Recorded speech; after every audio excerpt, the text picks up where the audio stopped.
cloud bill in half if you move to Oracle Cloud Infrastructure. For new U.S. customers, minimum financial commitment. See if your company qualifies at oracle.com/Bloomberg. I should spell that.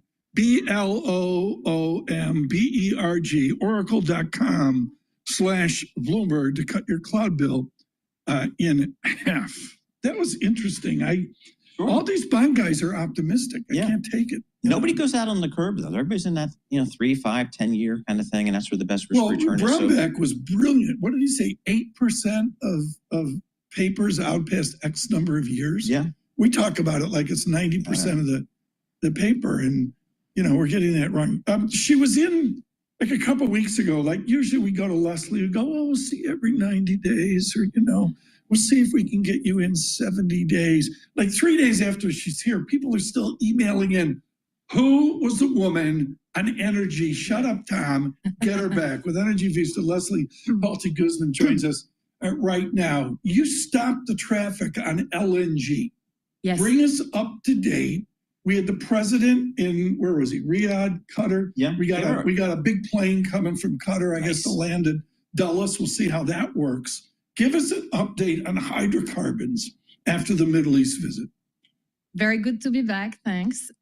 So I think it was a very positive trip, on both sides. They presented it as a win-win, real royal courtships where everybody is beautiful and great. We didn't hear much dissent or criticism. But is a gallon of gas going to go down?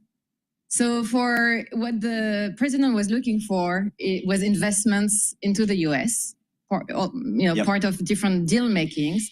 Qatar was able to remind the president that the country has invested with Exxon $10 billion in the new LNG projects, Golden Pass, that will come online in a few months. Saudi Arabia has linked now 2 long-term LNG contracts with US LNG. So they are showing goodwill, good gesture, and they have actually waited for Trump to come back into office, especially Saudi Arabia, to make those deals, to finalize those deals. But still, we've got Brent crude at $64 a barrel. That's not where they want to see it in your world, is it? Don't they want to see something 70s, 80s? Isn't that from a better position for global energy? Yeah, we mentioned in the past all the contradictions of the baby drill agenda. Mm-hmm. The drillers in the US would like price incentives, right? They would like to see maybe for the oil price more equilibrium price around $70.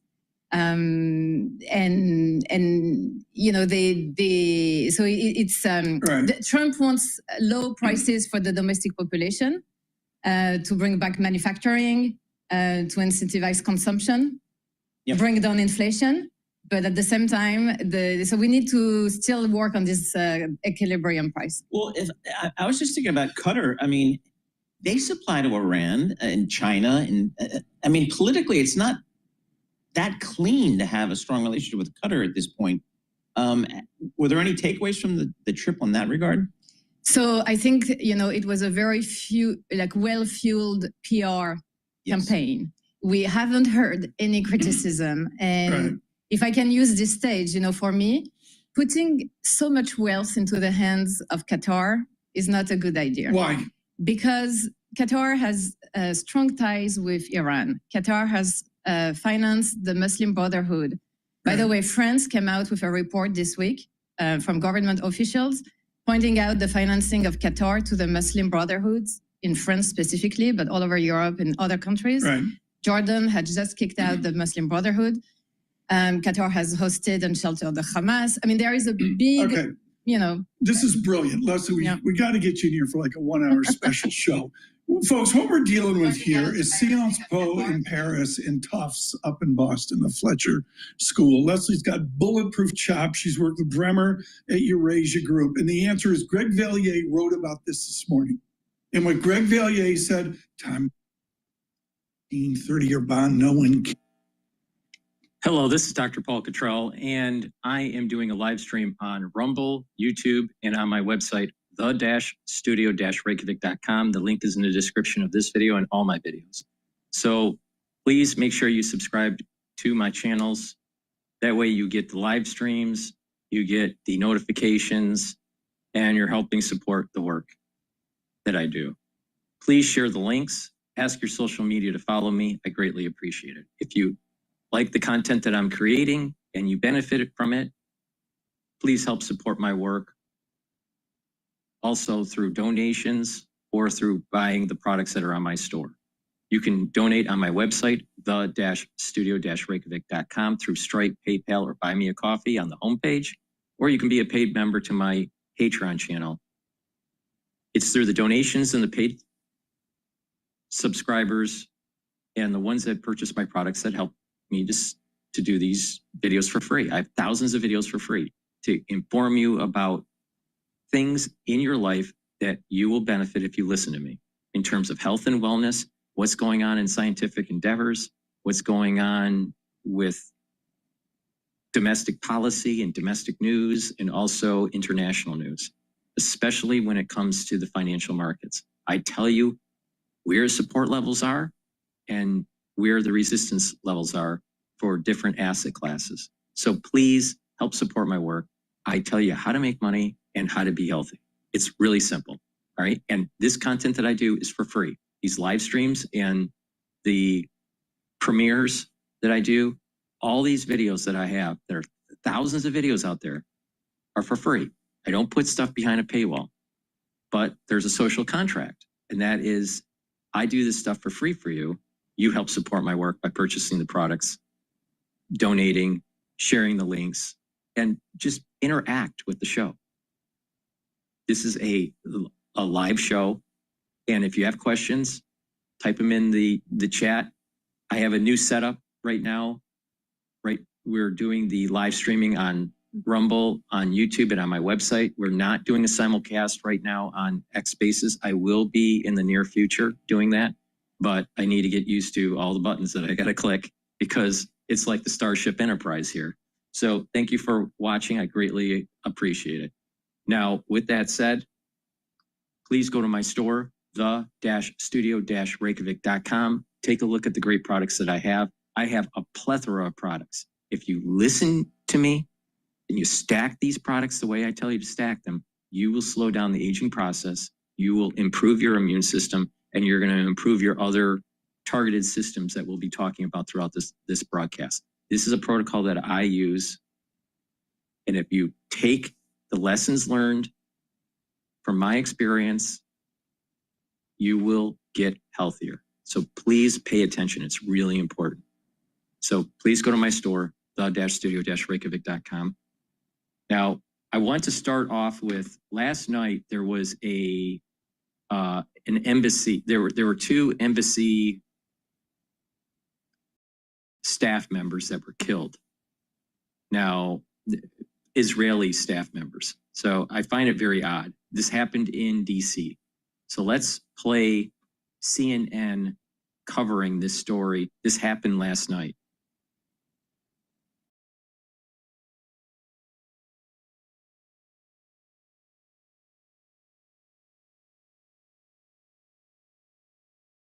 You see a deadly shooting being investigated right now, where we're told 2 people were shot and killed, and at least one of them is believed to be connected to the Israeli embassy. CNN's chief law enforcement and intelligence analyst, John Miller, is joining us right now. This is coming in fast and furious. What do you know? So, first of all, everything we're going to be reporting is preliminary because, as you know from our own experience, this information may shift and change. But what we've been told by law enforcement sources is that this was an event at a Jewish museum in Washington, D.C., at 3rd and F Northwest, that the crowd was leaving the event, apparently, that an individual opened fire. We are told that an Israeli diplomat was hit. Another one was hit. So you have at least 2 people shot. You have 3 other people injured. Those numbers can shift. We are told there are fatalities, at least 1, and we are told that the gunman, according to witnesses, fled on a motorcycle. So if you take what we have, sketchy as it is, it paints a picture of something that appears to be targeted. It was at an event at the Jewish Museum. appears to be planned in advance. You have a gunman who witnesses say fled on a motorcycle. And obviously, this is a major event in terms of this has drawn in the FBI, elements of the Secret Service, obviously the Washington, D.C. Metro Police, and a major investigation unfolding right now as they review video, license plate readers, talk to human witnesses, and try to reconstruct what happened in this event, which apparently unfolded extraordinarily quickly. And why would the nature of this event have drawn in so quickly that breadth of law enforcement? Well, if you look at the climate, fears of anti-Semitism, incidents that are occurring right now in the Middle East, in the sphere of Israel and Gaza, tensions that have been rising since, terrorist propaganda that has been out there calling on people to take action. What you have is a perfect storm that can lead to something like this. And what they will be digging into is, was there an individual on a motorcycle? Is that the same person as the gunman, as witnesses suggest? If so, is that individual part of a highly planned operation with a number of people and part of a terrorist operation? Or is it, as we've seen more often than not, a lone wolf who put together a plan based largely on being inspired or radicalized over the internet or in person? These are not answers. These are questions. There's many of them. We have the DHS Secretary Kristi Noem, who has just tweeted, 2 Israeli embassy staff were senselessly killed tonight at the Jewish Museum in Washington, D.C. We are actively investigating and working to get more information to share. Please pray for the families of the victims. We will bring this depraved perpetrator to justice. People should understand, John, this is, not in the outskirts. This is really central in Washington, D.C., a major metropolitan area. It's not that late at night. There was an event that was happening. Presumably the event was either publicized or at least enough people there that they knew there was an event going on. And when you're looking at all this unfold, besides the surveillance of the street footage and what's going on there, when do you turn to figure out cell phone data in the area? Who may have seen what the person looked like? Was there more than one person? How does this investigation unfold at this very infant stage? Well, first you start with the live witnesses before they disappear into the ether. Then you do the canvas for the ones who fled or left, or you may find the next day by appealing literally through the media like this to say, if you were there, if you saw something, if you were filming or videotaping with your phone something else, and you may have caught this. While all that's happening, the go-to is those cameras. There are cameras at that Jewish museum, and they're pretty good.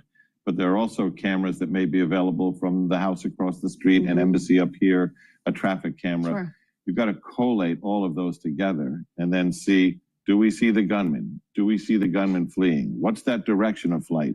Can we then track by the cameras and hopefully from an investigative standpoint, any license plate readers, motorcycle licenses are harder, along the way that will give them something. Is there a stop? Is there a switch car? Or are there other people involved? You really have to take the technology for that. In the meantime, there are people right now, as we sit here in Washington, D.C., down at my old office in the NYPD, who are logging onto those computers and going those sites to gauge the reaction, to see if there's a communique that has been posted. Has any person or group claimed responsibility? So many wheels start to turn simultaneously between the FBI, DC Metro PD, their people on the Joint Terrorism Task Force, even the NYPD, which will start reacting to this because of nothing more than you have a large number of high-profile Jewish targets in New York City, as many, if not more than Washington, that they will be pushing resources to right now and throughout tomorrow till they get a handle on what they think we have going on. I want to bring in CNN senior national security analyst Juliette Kayyem to the conversation. John and I are talking about the steps that will immediately be taken to try to cast a very wide investigative net domestically, but we're talking about people from an embassy as well. You're talking about a net that could go I'm coming in fast. First place, you coming in last. I'm hitting that gas. I'm hitting that. Go internationally as well. When you're hearing about what has just happened and the details are coming in quickly, we're going to bring everyone what we have as soon as we have them as they're unfolding. What is your take and analysis about what the steps will be to determine what happened and whether there were additional targets or anything? So, I mean, I don't disagree with the thing that John has said. We are in an environment in which the Jewish community is in fear, rise in hate crimes and anti-Semitism, and these public gatherings are both, ways in which a community feeling under threat gets together, but of course celebrations. Some of the things on preliminary, and I'm just going to accept what Secretary Noem, Secretary of Homeland Security, said, that the two people actually killed were both embassy staff. And that's just a data point that's worth noting in terms of what's the likelihood, what's the percentage of people there that were from the embassy. It sounds like they were targeted, or they're being used as a warning to someone else. Why only those two? Where apparently the ambassador was not there. So, in terms of investigation, you're really looking at, was this quite targeted on Israeli staff of the embassy who are here in the United States. The second piece is the motorcycle. As John was saying, to me, that's just the tell-all. That's just a sophisticated hit, so to speak. The person will be able to get around DC traffic, evade identification. It's harder to do so with a motorcycle. And so you are going to look at a planned attack, and one that could have planning not just domestically, but of course internationally. And so this feels like some sort of intelligent agency type thing. I don't know if it's MI6 or CIA or Iranian, but it just seems like a high-level intelligence operation that just took place in DC.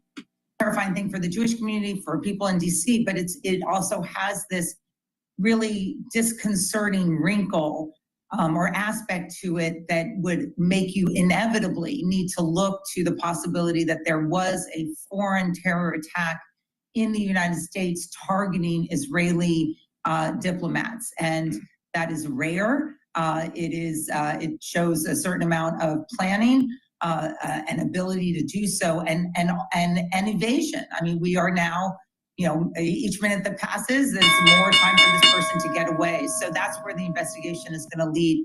I just want to say one more thing. Would be curious, or part of the investigation is going to be, because this was a public gathering with Israeli officials, how public was it?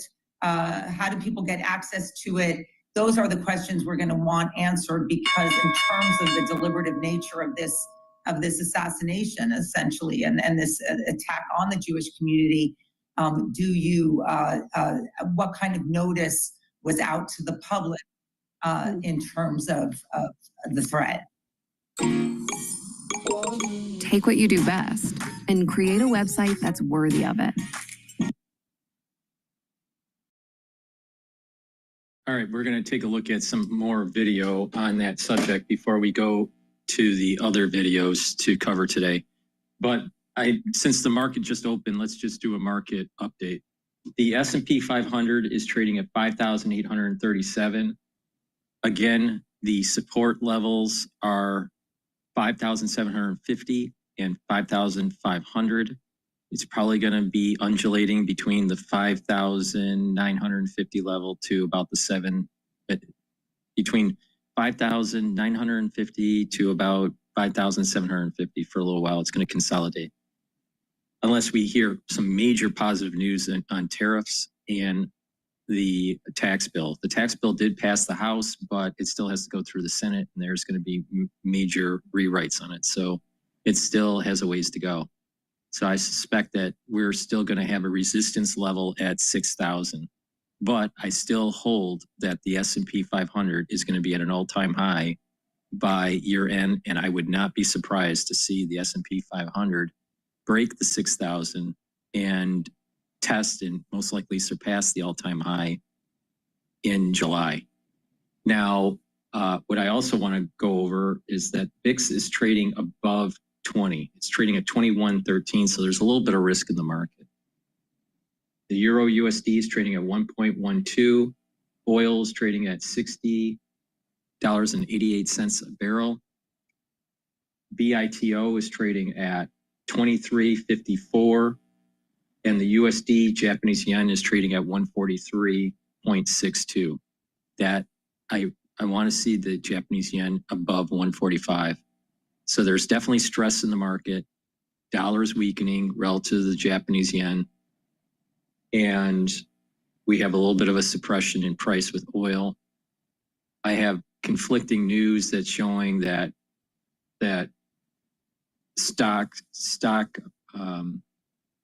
oil stocks are actually lower in the United States. And then I saw some news saying that it was up. The OPEC plus nations are going to increase. It looks like the Saudis are going to increase an additional barrels of oil. My understanding is our strategic reserve initiative is in place and we're starting to buy oil to refill it. So we'll see what happens with the oil markets. Gush is trading at 2046 and DRIP is trading at 11.23. It's climbing. DRIP is the short for oil exploration. UCO is trading at 20.70 and natural gas is trading at 3.29. So natural gas is also going down. Bitcoin is the big news today, I would say, at least for right now. And it's trading at, right now it's trading at 111,000 per coin. And that's the reason why BITO is trading at 23.52. You've been paying attention to me. I've been saying, watch for BITO to pop up, especially because it had a resistance level at 22.50 and it surpassed that. So the next resistance level is going to be 24.42. We have a support level now at 22.50 and a support level at 21.48. So with that said, oil support level is at 54. That's the 61% retracement. That's a major support level. Oil's trading with the 60 handle right now. The resistance is 65. What I've been noticing is there seems to be a trading range going on at about 60 to about 63. Doesn't want to stay above 63 for too long and then comes back down. So will we be testing below 60? It potentially might happen, especially if the Saudis start to pump up more oil, or if Iran deal happens with Trump, there'll be additional oil, Brent oil on the market and bring down the price. So we'll see what happens there. With that, please go to my store, the-studio-reykjavik.com. I have these videos that I'm doing for free, so you get intel on how to benefit from the market. I give you specific points of entry. So if you pay attention to me, you'll make money. So let's talk about your health and wellness, because that's way more important than your wealth, right? Your health and wellness is way more important. So please go to my store and get the great products that I offer. These are products that I use every day to help with that holistic approach to slow down the aging process and boost up your immune system. And you're just gonna add more vitality. So a great product that I have that everyone in your home could use is structural nano silver soaps. So I have 4 different varieties. You can get it in lavender. You can get it in peppermint. Oh, sorry about that. Peppermint. And you can also get it in lemongrass and charcoal tea tree. So please go to my store, get a few bars for your household. These are very high quality soaps that I use. And you're helping support the work that I do, and you're helping support your health and wellness at home. So get the soaps, get a few varieties for your house, get a few bars, help support the work. I also partnered up with Rainbow Herbals, and we have a deodorant that is dual purpose. It You use it as a deodorant. It's for males and females, but it also helps to detoxify your body. This is a very high quality deodorant. It's made from essential oils from the Himalayas, has no aluminum, no baking soda. It's all natural. It will help to detoxify your body, and you use it as a deodorant. Again, it's for males and females. You can get it in peppermint, lavender, and tea tree, and you can also get it in citrus. So get a couple bars for your house. Use it. It'll help detoxify your body, and you use it as a deodorant. And by detoxing your body on a regular basis, you're helping your endocrine system, you're helping your immune system. That's really important. I also have other ways to detoxify your body, like taking zeolite and gladiator barley and heirloom barley. Those are other ways to help with the detoxification of your body. Another thing is to apply a holistic approach, and that is filter your water. I use a zero water filtration system. You can use different types of filtration systems, but the point is make sure you filter your water. The reason is that municipality water, city water in the United States is heavily fluorinated, and the problem is that there are particulate matter in there that you need to filter out.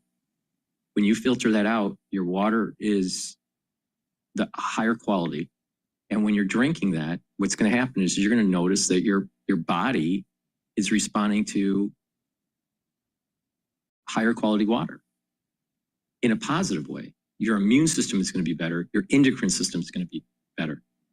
Drinking unfiltered water disrupts your endocrine system. And if you look around, a lot of people have problems with their endocrine system. So it behooves you to actually filter your water. Now, stay away from processed foods too.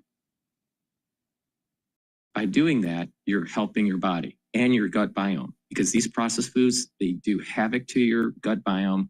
They do havoc to your endocrine system. These processed foods are terrible for your endocrine system. And this is part of the reason why hormonal levels are messed up. Issues with concentration, skin problems, eye problems. All these are coming from these chemicals that we are ingesting that's disrupting our endocrine system. So stop that. Filter your water, stay away from processed foods, and take products that will help heal your body. And like I said, a simple thing like a deodorant that you use every day, that if it's designed correctly, which this is, can also help to detoxify your body. So please go to my store, the-studio-reykjavik.com, and get these deodorants. All right, with that, let's go back to, oh, by the way, use discount 5 and you get $5 off. I want you to get the products because they work, all right? And if you keep on using the products and you're healthy, then we'll just have a better society. We'll have a more productive society, and we will bring down the cost of healthcare.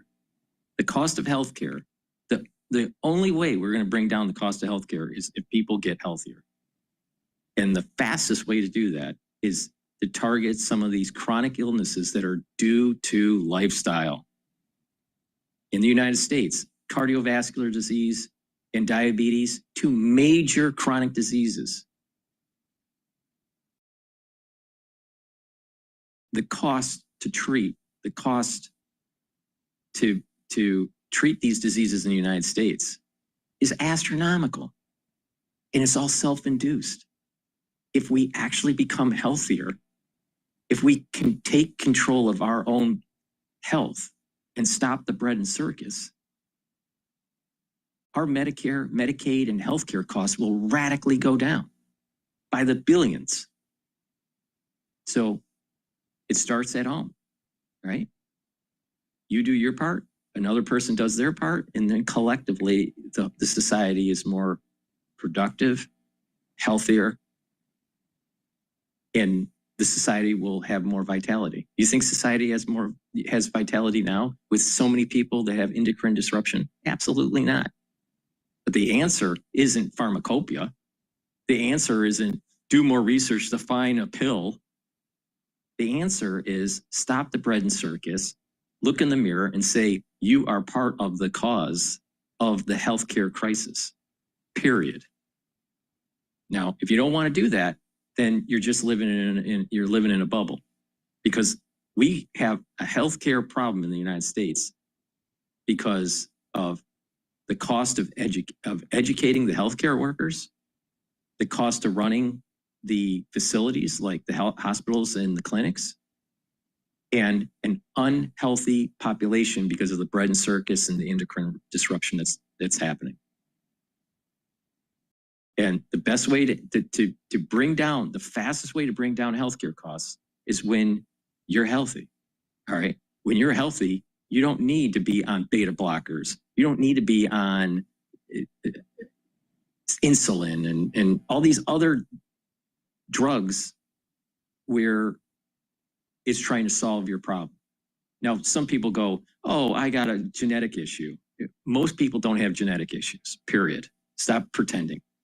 There are people that do have genetic issues and they have an issue. That's a real problem.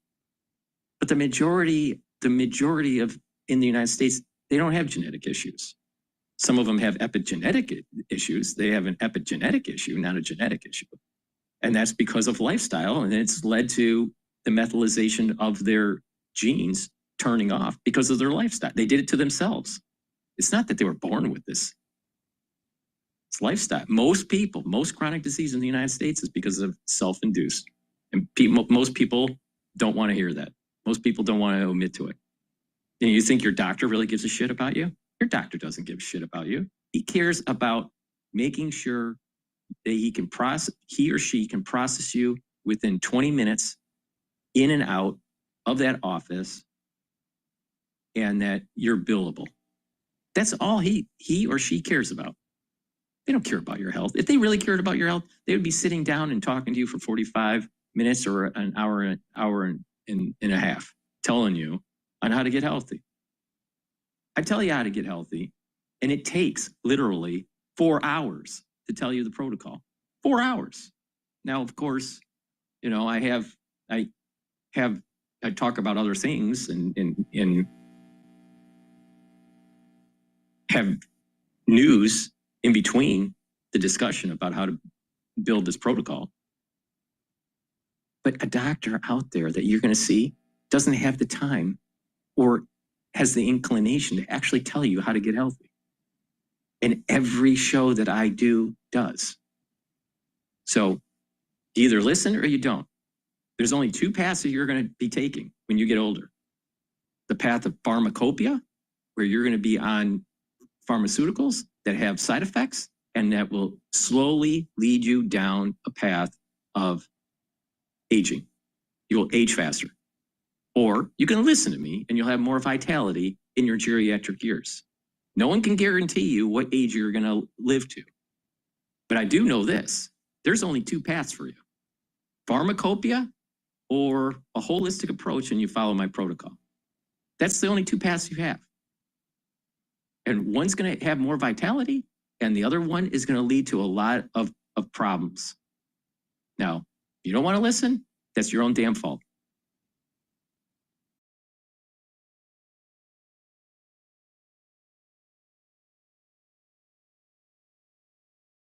All right, I want to hear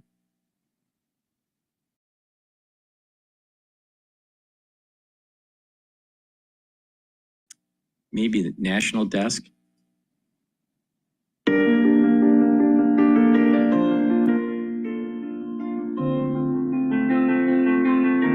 Breaking news, a couple shot and killed outside the Jewish Museum in Washington, D.C. You are watching the National News Desk. I'm Jan Jeffcoat. It's Thursday, May 22nd. Authorities say both victims worked at the Israeli embassy. We want to get right to Mark Boyle at the live desk for the latest information. And Mark, police describe this as a targeted anti-Semitic attack. And as we know, it happened right near the FBI's field office in D.C. as well. Just a few blocks away. I also just heard from the D.C. police. They're not going to be releasing any more information this morning. No planned news conferences. I do expect that we should hear something, though, later this morning, perhaps this afternoon, from federal officials. Police describe this as an anti-Semitic attack. And it was, as you mentioned, close to those offices, Jan, a tragic scene unfolding around 9 o'clock outside the event there at the Capitol Jewish Museum in the nation's capital here in D.C. Investigators now identifying the suspect, 30-year-old Elias Rodriguez of Chicago. They say he opened fire on a couple of people, killing 2 young Israeli embassy aides. He then entered the museum. He was detained by event security. When he was handcuffed, witnesses grabbed their phones and they could hear this guy screaming, I did it for Gaza. And you can hear it in this video as he says, "Free Palestine." Take a listen. Free Palestine! Free Palestine! Free Palestine! And responding officers arrived just a few minutes later to this close-range shooting, and they found 1 man, 1 woman unconscious, not breathing. They tried to save the victims, but they couldn't. Now, Israel's foreign minister identified the victims as Yoram Lashinsky and Sarah Milgram. We have a photo of this young couple. They were going to be engaged in just a few days. Israel's ambassador to the U.S. revealed this tragic news that he had purchased a ring this week, and the intention was to propose to his girlfriend next week in Jerusalem. I will say this.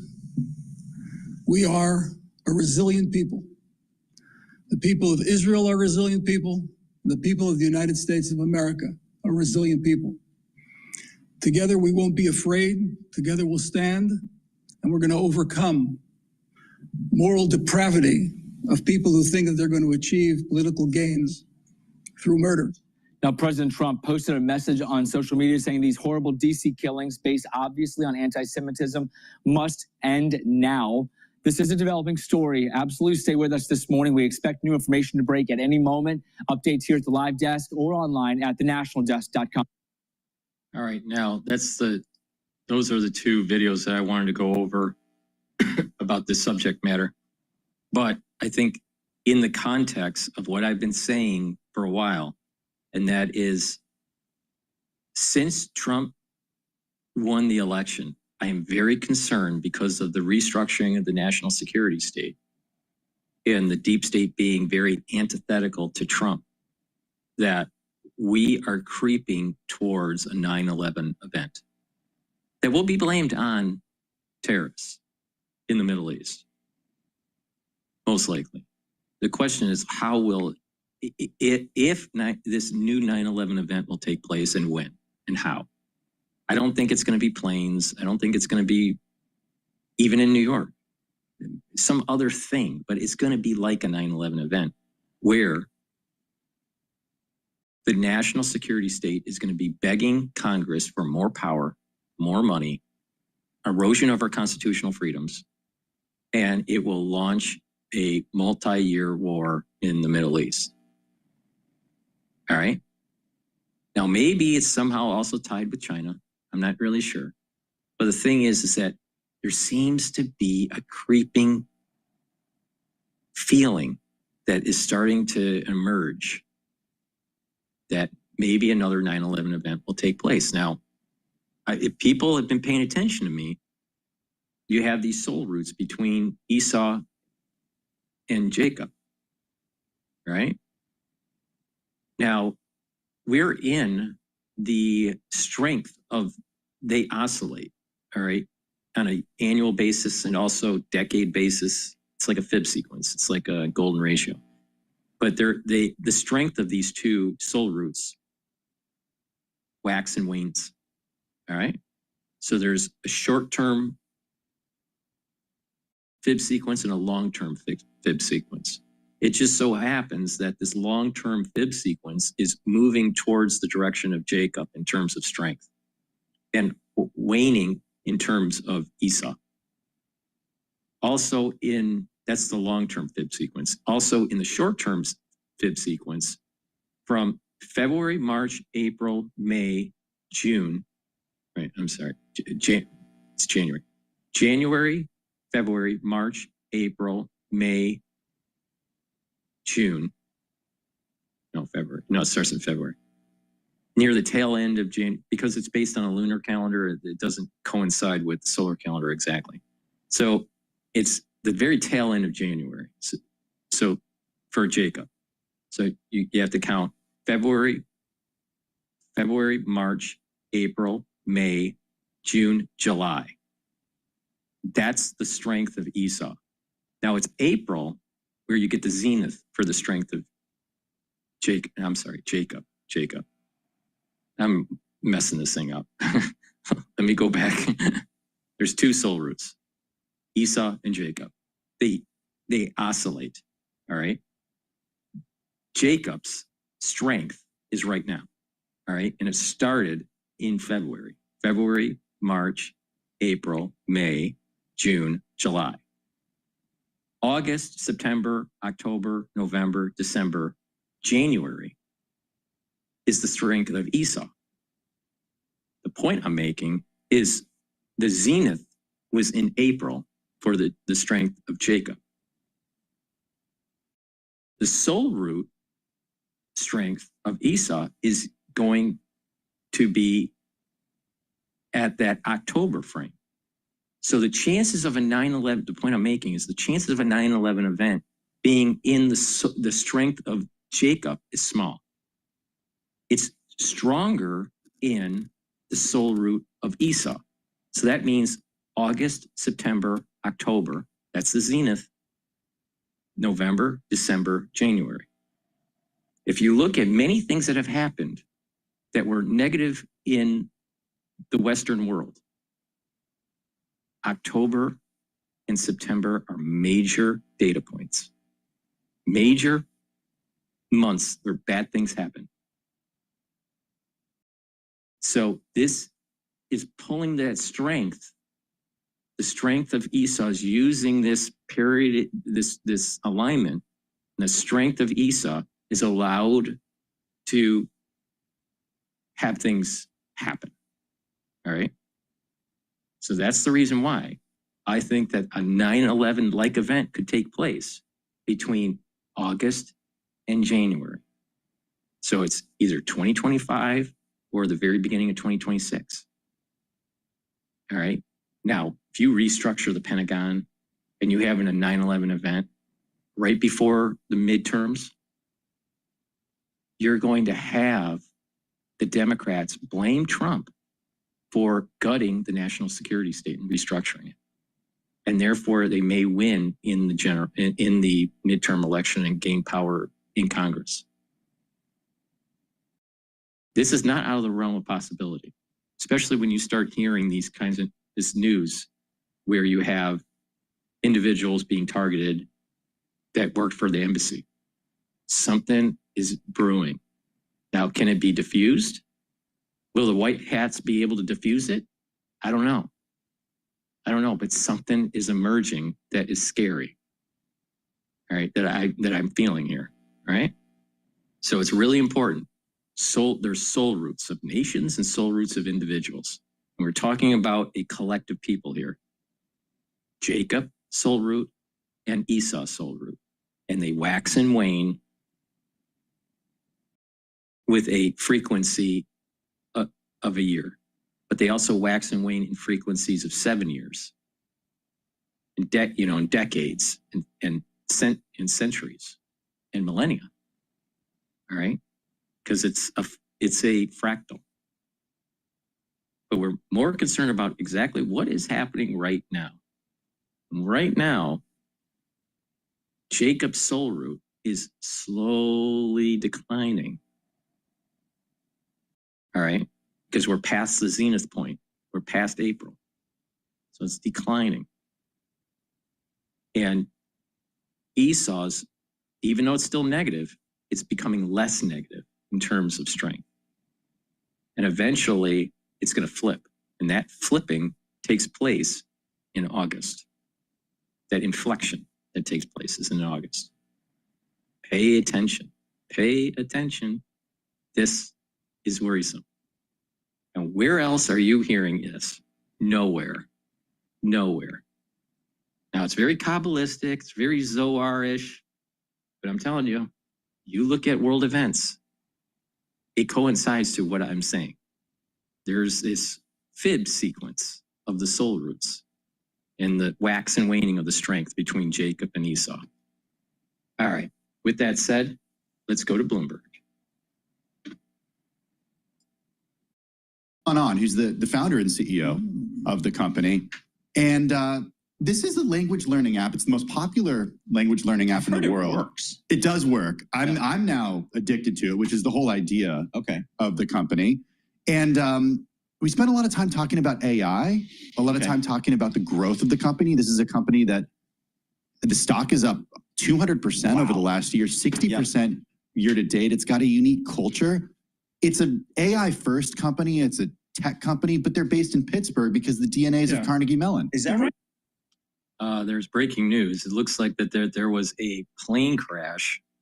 It just happened about 26 minutes ago. A small plane crashed into San Diego neighborhood, setting multiple homes on fire.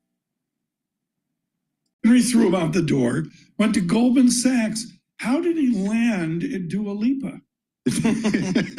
We go through that in the piece, actually. He has a great explanation as to what each of these previous roles taught him. It was really a cultural fit and a way to complement Luis von Ahn as the CEO. It's a unique culture. They use the word unhinged a lot. They have this cultural handbook.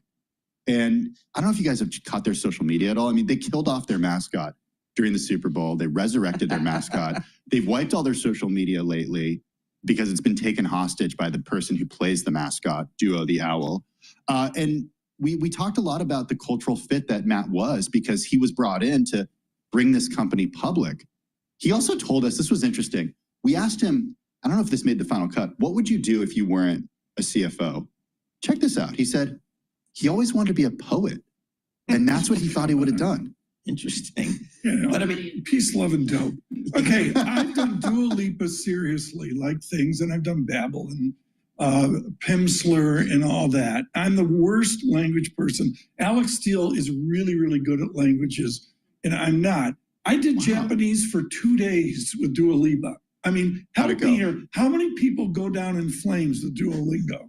You know, we asked him about that yesterday. The retention, he says, is really high. They have about 10 million paid users, and that's of more than 100 million overall users. So it's a freemium app, and what it does is you start for free, they show you ads, they can make money that way, but the real money making for them has to do when people upgrade to these different service tiers. And, you know, churn isn't very high. The retention rate is high. They figured out the way to send you notifications, to get you to do these challenges with your friends, to go on streaks. And they're also moving beyond language. So yeah, they have a ton of different languages, and you can learn languages from different native language speakers. So, you know, a Finnish person could learn Spanish, for example. What's AI going to do? I mean, that's the summer. I mean, that's the hipster thing here. This is Tim Stenovic. They are using AI language. So they have this character Lily, and you speak with her, and she speaks back to you in that language. And it's what we used to do when we were learning languages, you know, and we'd go changes. You're doing it. All right, I don't really care about that. So let's go to live now here. I think they're talking about the tax. We're at it all night and then even early this morning. Now, Republicans insisted that more than 100-page package was about voters, sent them to Congress. Well, why they were sent to Congress and why they sent President Trump to the White House. They believe it will be rocket fuel, as one of them put to the debate, for the uneasy U.S. economy as we continue to see global markets responding to those tariffs that have been placed by the Trump administration. Now, the president himself demanding action, visiting House Republicans at Tuesday's conference meeting and hosting GOP leaders and the holdouts for a lengthy session on Wednesday at the White House. And we showed that as well. He made some comments as he was entering into Capitol Hill to some of the reporters that were staked out there. But before the vote, the administration warned that in a point-in statement, a failure to pass this bill would be the ultimate betrayal. Central to the package is the GOP's commitment to extending some $4.5 trillion worth in tax breaks that they formed during the president's first term back in 2017, while adding new ones that he campaigned on during his 2024 campaign season, including no taxes on tips, overtime pay, car loan interest, and others. Now, to make up for some of the lost tax revenue, the Republicans focused on changes to Medicaid and the food stamps program, largely by imposing work requirements on many of those receiving the benefits. There's also a massive rollback of green energy tax breaks from the Biden-era Inflation Reduction Act. And that's pretty much everything that went down this morning. We have a couple of live events coming up here, so I don't really want to pivot to anything too long-formed. Coming up at 10, we are expecting for Secretary of Transportation, Sean Duffy, to speak at the National Maritime Day observance, so we are waiting out for that. And a few more live looks of some of the biggest news of the day. Back out live to this image that we have in Washington, D.C. and the scene there as we continue to wait for more updates on those 2 Israeli staffers who were shot and killed outside of a museum. We are seeing that there is some activity happening inside of the Capitol building. Let's head over there now. Of life. Establish their work, strengthening them to honor you by serving others. Lord, make them agents of healing. All right, let's go to MSNBC and their take on the House GOP reconciliation bill. To the ones who carry us. Keep faith. It's a live picture, 16 in the morning. Speaker Mike Johnson on the House floor ahead of a vote on the Republican Party's massive spending package. That legislation passed through the House Rules Committee late last night after 21 hours of debate and amendments. Dozens of last-minute changes were made, including increases to the state and local tax deduction cap, that's known as SALT, also speeding up the timeline for new Medicaid work requirements. Let's bring in the host of Way Too Early, Ali Vitale. Ali, good morning. So let's talk about first what's actually in the bill after all this back and forth. Yeah, you've got 1,100 pages of bill text and then another 40 or so in that much anticipated manager's amendment, which has most of the compromises that Republicans made with leadership in it. There's a lot to parse through, but some of the top lines here. The first piece of this, the top line spending number around $4 trillion, about $2 trillion in cuts. But the actual debt increase is the piece of this that we've heard a lot about from hardline conservatives. According to the Joint Committee on Tax, a nonpartisan group that works with the Congressional Budget Office, $3.8 trillion increase to the debt because of this bill. In large part, that's because of the tax changes that are made here. Extending the 2017 Trump set tax rates was a key priority. It's also one of the biggest things that adds to spending in this package. But another big point of contention was this SALT deduction cap. Now they've negotiated it that the cap will be $40,000. That's up from the $10,000 that was initially negotiated in 2017. That's a big win for people in blue states, people like Mike Lawler and others. So that was a key compromise point. Then also raising the child tax credit, no tax on tips. That was a big promise from President Trump during the campaign. Reforming IRS tax rules on U.S. hostages. Personal privilege on this one because I brought you this story back in January. It basically means that if you are taken hostage or wrongfully detained, you're not going to get hit with some IRS fees on the back end of that detention because, of course, you couldn't have paid your taxes during that time. On energy and tech, terminating Biden-era clean energy credits, this was another point of contention. It now sounds like, according to the manager's amendment, this is going to happen sooner rather than later. That might placate some Republican members who were initially unhappy. Also, investing in U.S. AI infrastructure is another piece in the energy and tech sector. On healthcare, and this is what we've heard Democrats talk about a lot, even some Republicans concerned about this, in large part because by bolstering Medicaid work requirements and increasing eligibility checks, it means that people are going to fall off of healthcare coverage potentially and creates a lot of red tape here. Also, barring Medicaid and CHIP funding for gender-affirming care for minors, a continued attack on the LGBTQ+ community in this bill. Also, blocking Medicaid money from nonprofit reproductive health providers. When you hear people talking about defunding Planned Parenthood, that's this provision, and it actually costs Republicans $300 million to do that. So it's not a cost saver in the end at all, though it does complete a policy priority Republicans have been pushing for a while there. And all in all, this means that 8.6 million Americans, according to the Congressional Budget Office, again, a nonpartisan group that scores or predicts what the impact of the legislation is, 8.6 million Americans will be without health insurance. The fact that these Medicaid work requirements now phase in 2026, earlier than they initially had been written, that placates some Republicans, but it also means that this is now squarely an election issue, as if it wasn't already. On food assistance, it's a similar story. It cuts $260 billion to SNAP, that's the food stamp program, requiring states to share SNAP costs by 2028. That's basically a big overhaul to the basic funding of this system. It also tightens work requirements for SNAP recipients, similar to what we see them doing on Medicaid eligibility. And on this front, it means 3.3 million Americans at least will lose access to their food assistance programs, something else we're likely to hear from Democratic members. And on immigration, this is one of the key spending mechanisms outside of extending the tax cuts.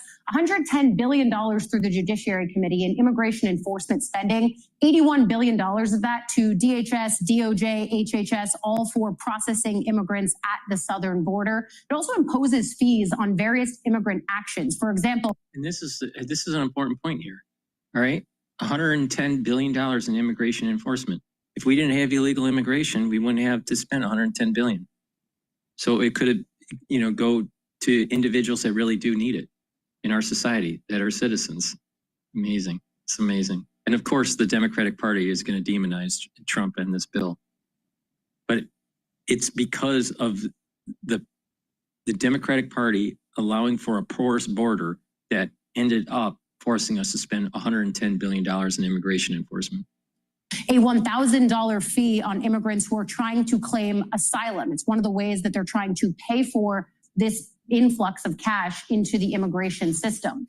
And we've also seen this, the fact that the top 10% of earners here, again, according to the Congressional Budget Office, will be the ones that ultimately benefit, the bottom 10% of earners, the ones to ultimately lose out here. Again, a talking point. And then we come to the margins, the fact that Johnson can only afford to lose 3 Republicans. It was 1 going into it last night, Willie, but now we also see that Warren Davidson of Ohio, just in the last 2 minutes, has put out on X that he is a no on this for deficit concerns. So if they have 1 more, maybe 2 more, that's where we could get into problems, but we'll be watching closely during this vote. Well, you led me to my next question, Allie, which is, does Speaker Johnson have the votes? It sounds like even if he has this vote in the next hour or so, it remains up in the air. Is that fair to say? It remains up in the air, but Willie, I got to imagine that the speaker, while he has been willing to be caught trying and failing before on the floor, he thinks it applies some pressure to his members to get on board. Ultimately, I don't think they're doing this vote if they don't have the votes. And so the only other person we're watching here is potentially Chip Roy. He's been critical of the bill, but he never tells us how he's going to vote in advance. But still, he could lose 3 and still be fine. We know that Johnson has had the president's backing on this the whole way. All right, we'll keep a close eye on it. Allie, stay with us. All right. Well, you don't have a porous border, you would save $110 billion. Amazing. All right. The equity market is trading at 5,860. VIX is trading at 20.32. So we have stress in the market. The USD Japanese yen is trading at 143.8. Oil is trading at $60.62 a barrel, and natural gas is trading at 3.3. So we definitely have, a little bit of stress, but the equity market is recovering a little bit from the session low. The S&P 500 right now is up 18 points. So it's about 0.3% up, but we'll see what happens. There seems to be a little bit of an issue with BITO. It's starting to go down in the intraday session. And Bitcoin is trading this morning it was trading at 111. Bitcoin now is trading it's still trading at about 111. So not a big swing at the moment. Please go to my store, the-studio-reykjavik.com, and help support the work that I do. Again, I do this show for free, so you can learn about how to improve your health and also what's going on in the news. You get informed and details about what's going on in the market and how I am seeing and how the market is. So please go to my store, the-studio-reykjavik.com, and get the Max 35. Max 35 or the Max 14. It's 35 parts per million or 14 parts per million. And I have another one that's called Cleanse, and Cleanse is 30 parts per million. You take a teaspoon a day of any one of these, And what will happen is that you're helping your immune system. You gargle it, you swish it in your mouth, 20 seconds, 30 seconds, and swallow. And what you're doing is you're improving the epithelial lining in your oral cavity and your oral pharynx, and you're helping that mucosal barrier. So you're helping your immune system and you're neutralizing. So what's really, and it improves your oral hygiene. So take it every day. If you're not feeling well, take a tablespoon or two a day. I've been taking Max 35 or Max 14 for more than 5 years. I take it every day, teaspoon a day. But if I'm not feeling well, take a tablespoon or two and then go back to your maintenance dose. But get the Max 14 or the Max 35 or the cleanse. They're at different price points and different PPMs. The reason why I do that is so I can get these products in your hands based on your affordability. So please go to my store, the-studio-reykjavik.com. It's the first pillar of my protocol. This protocol, I call it the core. And this core protocol has 4 pillars. The first pillar is the Max 35, Max 14 or cleanse. That's going to help boost up your immune system. The second pillar is C60. It's going to soak up free radicals. Very important. And we'll talk about that later. The third pillar is taking ashwagandha, turmeric, and lignans to boost up that immune system and help with your cardiovascular system. And the fourth pillar is Boomer Boost that will boost up those energy levels and rev up your metabolism. You take that and you stack it around it. You're customizing a protocol for you. And by getting data from your doctor, blood work, and other data like ultrasounds and stress tests and calcium screenings and cancer screenings, all these things, when you do that, you're getting data, all right? And you have a before and after, and you're getting the data and you're tracking it over time on how these protocols, these health protocols that I'm talking about, and these stackings are benefiting you. And if there's a targeted area, if there's a problem area for you, you can focus on that area, like cardiovascular or diabetes or neural health or gut health or skin, all right? But you need data, all right? So the thing is that make sure you go to your doctor, get data, pay attention to your blood work, pay attention to your ultrasounds, pay attention to your EKG. What does it mean, all right? And track it over time as you are taking these supplements and these stacks and applying a holistic approach. And you're going to notice your numbers are going to improve. And as you get older and as you do this over multiple years, you'll see other areas that may need to be focused for your protocol. All right. But the thing is that you'll notice in your data that over time, you are getting healthier. Your numbers are improving and you're not on pharmacopoeia.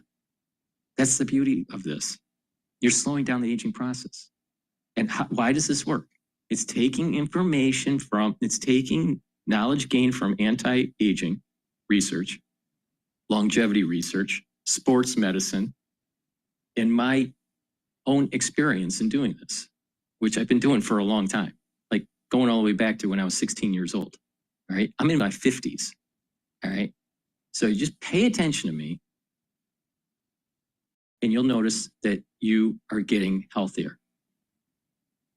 But it's really important to get data. Make sure you go to your doctor and get blood work.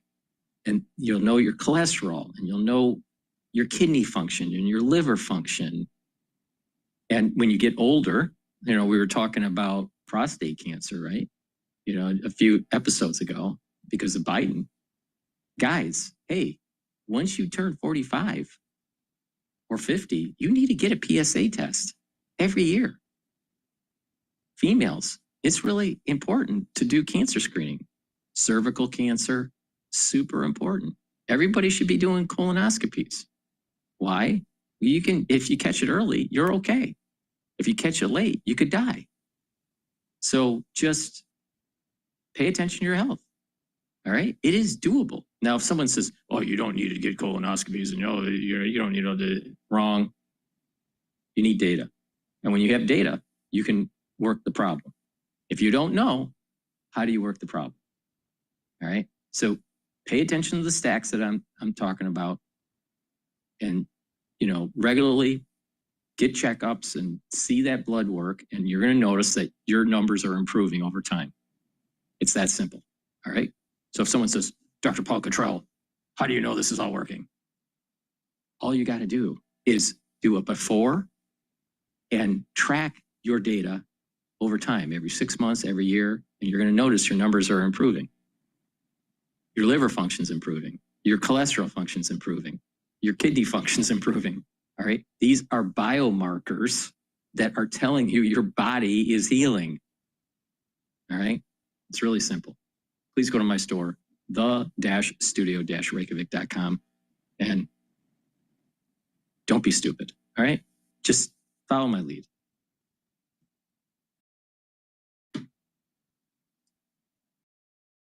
And the president may have to do some arm twisting in the Senate as well, just as he did in the House.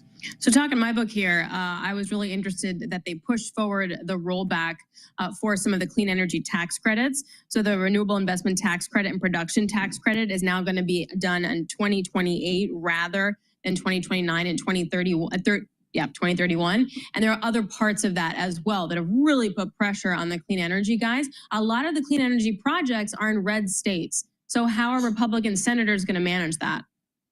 Well, that's a great question, Alex, and it is something that really divided the caucus in a way because they do like getting that money, and it's sort of the same tension that we've seen in Republican and opposition from the president himself to the CHIPS Act and some of that funding and some of those subsidies. They like having the projects in their state, yet when they look at ways to find savings for this pretty expensive tax bill, they start looking for everything. And it's not only Medicaid, but as you mentioned, it is those clean energy projects and programs. They're trying to say that, look, we are going to accelerate the timeline, but not eliminate them entirely there. All right. Michael, thank you so much for joining us. Michael Shepard, senior editor, Bloomberg News, joining us from Washington, D.C., talking about some tax legislation. A big move forward today for President Trump in the House. Now it goes to the Senate. We'll have more coming up. This is Bloomberg.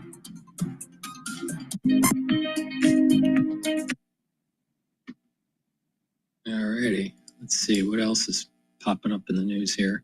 CEO under pressure on tariffs. Dartmouth's Paul Argenti on retail's tariff messaging test. All right, let's listen to CNBC. In every link, in every moment. CEOs under pressure on tariffs, retailers in particular, trying to avoid spooking consumers, at the same time spooking or angering the president, who suggested recently that Walmart should, quote, eat the tariffs. For more on how businesses can message their messaging and their moves at the same time, I want to bring in Paul Argenti. He's the professor of corporate communications at Dartmouth's Tuck School of Business. Let's just first start with the bigger idea, which is we've heard from a number of retailers, Lowe's, Home Depot, Walmart, Target, you can go down the list. We heard Nike this morning say they're actually raising prices, but appeared to not mention tariffs. Should we all assume that all of this is tariff related? Those who are saying that they're not raising prices, how should we think about this before we even get into the messaging piece? Yeah, definitely we should think about it in the context of tariffs because it's on all of those companies' minds, right? And I think this is where basic communication strategy is going to come in handy because you have a lot of constituencies to satisfy here. Start with your shareholders who, they won't want to hear about uncertainty or negative feelings about it. They want to know what you're doing about it. So you need to be transparent, proactive, adaptable, explain how it affects you. And I think that's exactly what we see them doing. I think Walmart is in the trickiest position, obviously, because the president, poked directly at them, for sure. In terms, though, of how you can message to the president in one direction and consumers in the next and shareholders in the next, and if, in fact, you do need to raise prices, how would you do that? Yeah, I think that's the incredibly fine line that companies need to walk. Walmart has openly stated they have a commitment to low prices, and they're going to figure out other ways to try to mitigate the effects of tariffs. They're going to acknowledge that there is an impact, but they're talking about the kind of strategic measures they're taking to try to deal with suppliers to handle this. And they're also saying they're going to absorb some of the costs themselves. I mean, that is music to the ears, certainly, of the president and I think customers. So I think that's how you do it. You have to try to figure out how to do it. But the most important thing here, Andrew, is that you need to be clear about what you're doing and why you're doing it, and explain how it affects you, and explain why you're doing what you're doing. And I think, you're going to be fine if you do that. Paul, the other audience, of course, is the shareholder base. They don't particularly want to hear that you're going to be slashing your margins to eat all of the additional pressures and costs that are coming. Right. And I think that the problem, however, is that there's no other way around this. This is going to have an effect on you, and you have to try to figure out how to deal with it. I think price increases certainly are going to be happening from some of these organizations, and we already see that happening. And that's one way to ameliorate some of the effects that shareholders will see from your actions. But you're in a lot of pressure here. You're between a rock and a hard place. And I think that threat from the White House forces your hand on which constituency you need to focus on the most and who you need to satisfy. I don't think you have a choice here, because the effect will be even worse if you don't do what you need to do here. So, okay, let's just go through, though. I'm curious what you think the reaction will be. So you had Lowe's and Home Depot try to suggest that they are going to eat these costs. If in fact, and they've maintained their guidance for the rest of the year, if in fact, between now and the end of the year, their prices actually go up, or at least some of them go up, and they don't hit their guidance, they have to actually, or they come in on the low end of the guidance, do you think that the shareholders therefore will hold them accountable for that in some way? Or do you think they'll say, we understood effectively that you had to say that you weren't doing this because the other outcome is that the president would somehow come after the company and that would have hurt us in some other way? Yeah, I think that's the logic that, unless they're living under a rock, you have to understand the pressure that's coming to these businesses and that they don't really have a choice other than to do what they did. And I think if they're savvy in the way they're handling it, and you're focusing on operational efficiency, supplier relationships, looking at the different kinds of investments you've made to already deal with this and before it even happened, I think you're going to be okay. And if the market chastises them for that, they're not paying attention to what's going on. Paul, there are laws in this country about telling the truth, especially because disclosure laws. So. Yep. What I don't, and maybe this is an SEC that will not be prosecuting anybody just at all for other reasons. But historically, if there was a series of emails between the CEO and the CFO and a whole bunch of other people saying, we're probably going to have to raise our prices on this product and this product, and then they come out and they say, well, we're not doing that for whatever reason because they don't want to scare the president. Historically, in discovery, if that were to come out, that would be a problem. It would. And your question is, will it be a problem now? I think where I'm going with this. I think you can pull a Nike and say, we always look at blah, blah, blah, the overall environment, blah, blah, and we decided this makes sense now, blah, blah. You know what's more crazy, Professor Paul, it is when you hear President Trump say, well, Walmart better eat it because they made a lot of money last year, a lot more than this. That sounds like Elizabeth Warren. That does not sound like a Republican. That sounds like Elizabeth Warren saying, that's next thing you know, there's a windfall profits tax because they're making too much money. That's like crazy, isn't it? Yeah, I think, though, he is feeding his base. There is sentiment there. Populist, and it's not the only time we're seeing it, but it's like topsy-turvy, fair as foul, upside-down world. Does that explain some of the action in the bond market? And Paul, I know you're not an expert on the bond market per se, but Look, people are saying, oh, nobody was paying attention to this when this was Joe Biden. People expect Democrats to blow out the deficits. They don't expect that from Republicans. This is a new breed of Republicanism. And if you never have anybody who's going to cut back and say, no, we're not going to do this spending, it's a new world you're living in. Totally. And you better get used to it and get ready for it. There was at one point in the past, I did argue that how well the stock market had done for 20 years and how well shareholders had done while wages remained somewhat stagnant.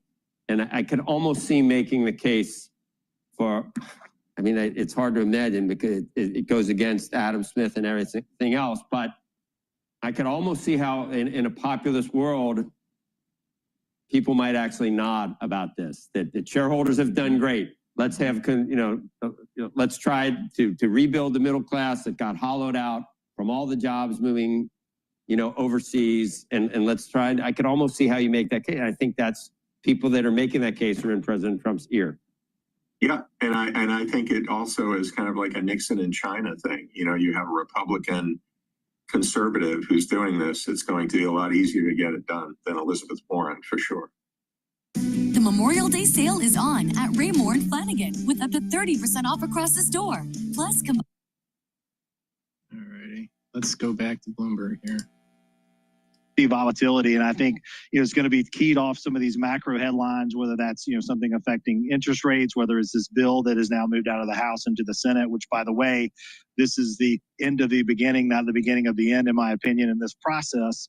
And then also finally earnings. I mean, we kind of forget about fundamentals of individual companies. They actually came in a bit better than expected in the first quarter, but revisions did come down quite significantly for the second quarter. So I think depending on the time of the year, the month we're in, and where we're going to key off of macro headlines or fundamental headlines, and then we have the trade component as well. So all of those things mixed together to, we think, continue some volatility, but take advantage of that where you have companies that know and understand and feel like are going to weather the storm. Walter, what do you make of the stock market? It's seemingly we've round tripped almost here off of the 20% declines that we had earlier in the year when people were really trying to get their handle around what a world of tariffs means. Are we appropriately priced here? Do you think the market's ahead of itself, or is there still upside here, do you think? Yeah, I think in the near term, the market's come a long way in a very short period of time, and is probably, as Jamie Dimon, I think, used the term complacent to describe investors. We would tend to agree with that. Where we are today, I don't think we're pricing in a lot of risk. We're pricing in a lot of deals that have been talked about happening, but haven't happened on the trade front yet. So what we've been doing is just trying to stay disciplined on our sizing within positions. So names that have run significantly in the past 5 to 6 weeks, that we have a target of 2.5%, and that weight's now well over 3%. We're running that back to model, as we call it, for example. So just trying to stay disciplined within the process and take advantage of the move that we've had and kind of reload for some more opportunities to come. If we do get this big, beautiful bill passed and we get if we wind up getting deregulation and the Fed, as earlier today, could cut in July if tariffs come down to 10%. Is this like bull market? Can we finally look towards discounting all that? Yeah, it's a good point. No, but I mean, there's a long way from here to there, I guess I would say. So as it relates to the Fed, I think it's a stretch to say that we go in July, because you got to think about all this bill includes, is kind of pro-growth, post-stimulus. That's going to create upward pressure on prices, you would think, if growth improves. So I think the Fed's going to be on hold, so I don't think they're going to come into the picture probably till the fall. But yeah, no, listen, if you incrementally get this bill passed, the debt ceiling increased, if you get some trade deals, we're going to run up on that 90-day window in early July. So we've got to see some progress there. But yeah, it could create the catalyst for us to move up through those highs that we hit in February and beyond. I just think between now and then, we could see some downside. Walter, thanks so much for joining us. Always appreciate getting a few minutes of your time. Walter Todd, Please go to my store, the-studio-reykjavik.com. Let's talk about the second pillar of the core protocol. It's C60. C60 is a very strong antioxidant. It is hundreds, if not 1,000 times stronger than vitamin C. Vitamin C molecule can only neutralize one free radical. C60 can neutralize hundreds, if not 1,000 free radicals, just one molecule of C60. So it's very potent. You take a teaspoon a day, every day. Take it on an empty stomach for best absorption. If you work out, take it before your workout. It's going to soak up the free radicals that you generate during your workout and help you to recover quicker. C60 comes in extra virgin olive oil, avocado oil, and also MCT coconut oil. Now, it has to be in a lipid, an oil, for you to be able to absorb this. So it's very important to take C60, the one that I have in my hand, all right? Some people out there sell powders, C60 powders. Guess what? That's bad for you, all right? It doesn't, you're not going to absorb it properly. So please go to my store, the-studio-reykjavik.com, get the C60. It has to be in a lipid, it has to be in an oil. Now, you take it every day, take a teaspoon a day, all right? I've been taking this since 2016 every day. Take a teaspoon a day, and it's going to soak up the free radicals in your cell. That's going to reduce stress on the cell, so the cell is going to perform better. It'll also help with the mitochondrial health. And when you improve your mitochondrial health in your cells, even in your neurons, what's going to happen is your mitochondria is going to produce more ATP, and your energy levels are going to go up. Your tissues are going to perform better because it has more energy. If you take a look at people that age, some of the things that happen are their immune system goes down, their mitochondrial health goes down, their energy levels go down, they're atrophying, they're losing muscle mass, their cognitive function starts to go down, their endocrine system isn't performing as well. So you want to go upstream on some of the reasons why these things are happening. Part of the reason is that there's methylation of your genes. Your genetic profile, your epigenetic profile changes when you get older, but you can slow that down and have more youthful gene expression into your later years in life. So you want to slow down the methylation process. You want to reduce the stress on the cells, improve the mitochondrial health, bring up your ATP levels. And what happens is that your immune system and your endocrine system starts to perform better. So C60 will help with targeting some of these issues that you start to have when you get older. Free radicals start to build up when you get older.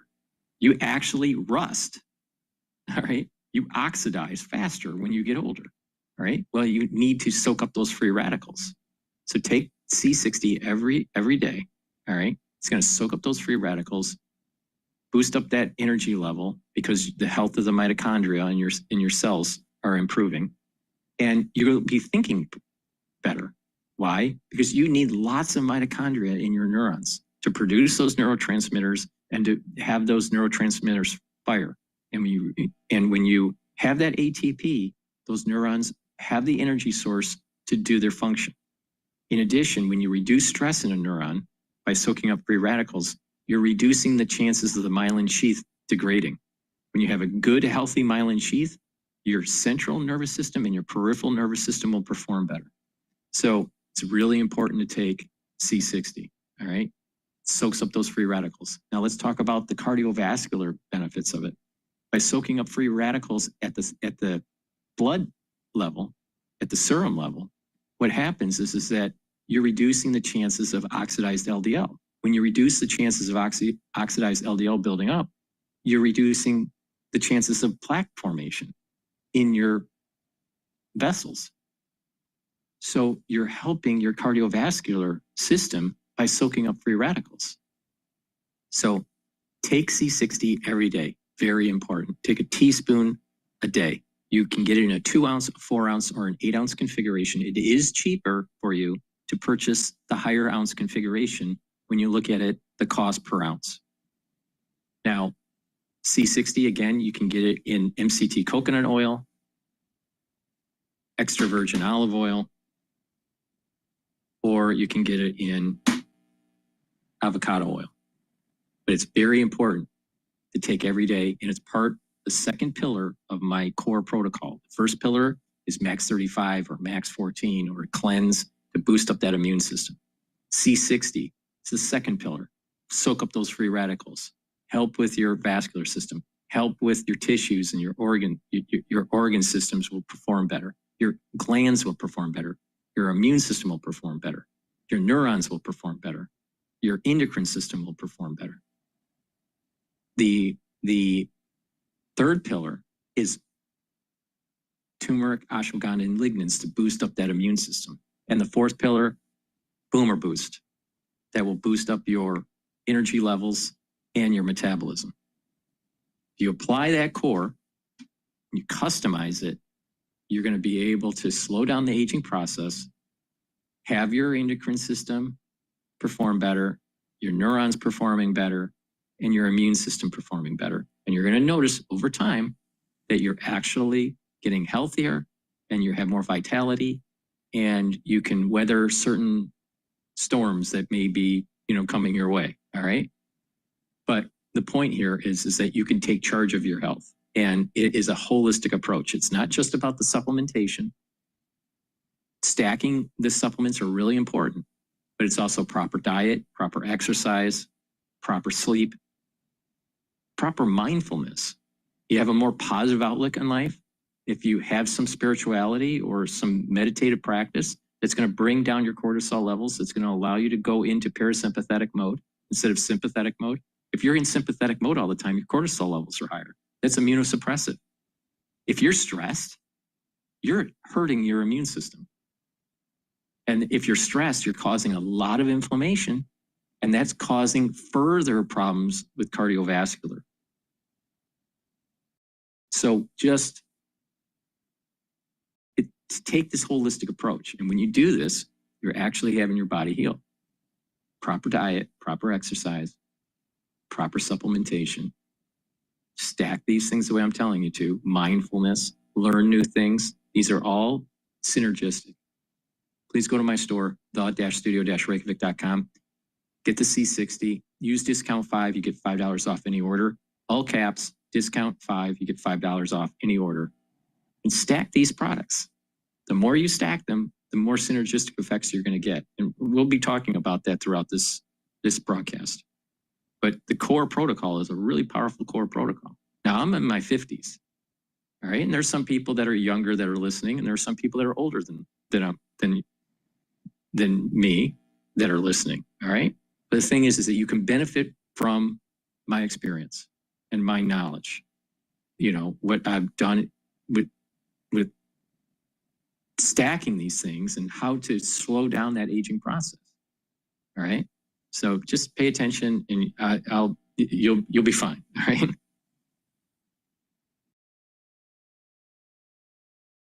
All right. Let's go back to Bloomberg here. Oh, they're on break. Defense Secretary Hegseth speaks during All-American Week. And Al Jazeera is talking about Trump's visit to the Middle East. Let's just listen into what Hegseth's saying just for a little bit. You are on our mind with the decisions that we make in budgets, in planning, in deployments, in orders, in reorganizations. We have you and your families in mind. We're also going to rebuild our military. President Trump is committed to historic investments inside our formations. Our promise to you is that when the 82nd Airborne is deployed, if we have to call 911 for America's response force, you will be equipped better than any other fighting force in the world. You should never enter and will never enter under President Trump's watch a fair fight. That's my promise to you. We will rebuild this military.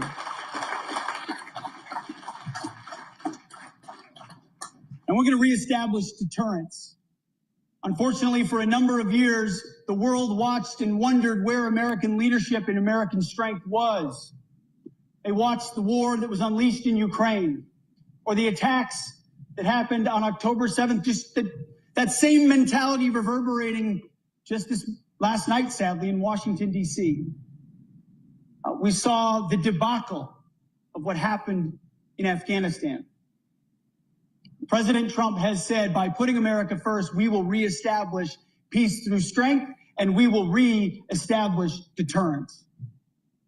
And when I look out at this formation, the eyes of the men and women and these flags, I see the eyes of deterrence. I see the eyes of American strength. I see the eyes that will deter the wars that we don't want to fight, because we know we have a president committed, a commander-in-chief committed to peace, peace through strength. And my first platoon motto we ever had, which is one that you all know well, it's those who long for peace must prepare for war. You live that motto every single day on behalf of our nation, and I cannot thank you enough, express our gratitude enough for what you do.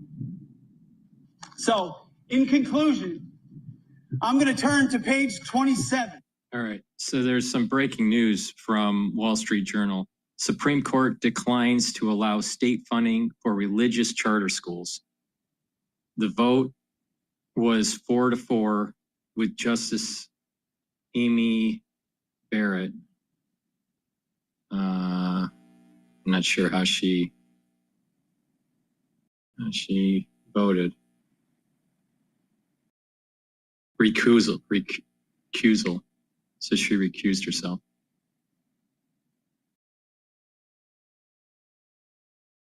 All right, so that's a breaking news with the Supreme Court. Starmer signs deal to hand over Chagos Islands. I believe Hegseth was against that, and Trump, and Rubio, if I remember right. Okay, let's go back to Bloomberg here. And the market update, the S&P 500 is trading at 5,843. VIX is trading at 20.76. Really big. I think the way what we ended up deciding is that no modern American president has ever positioned his family to make this much money while in the White House.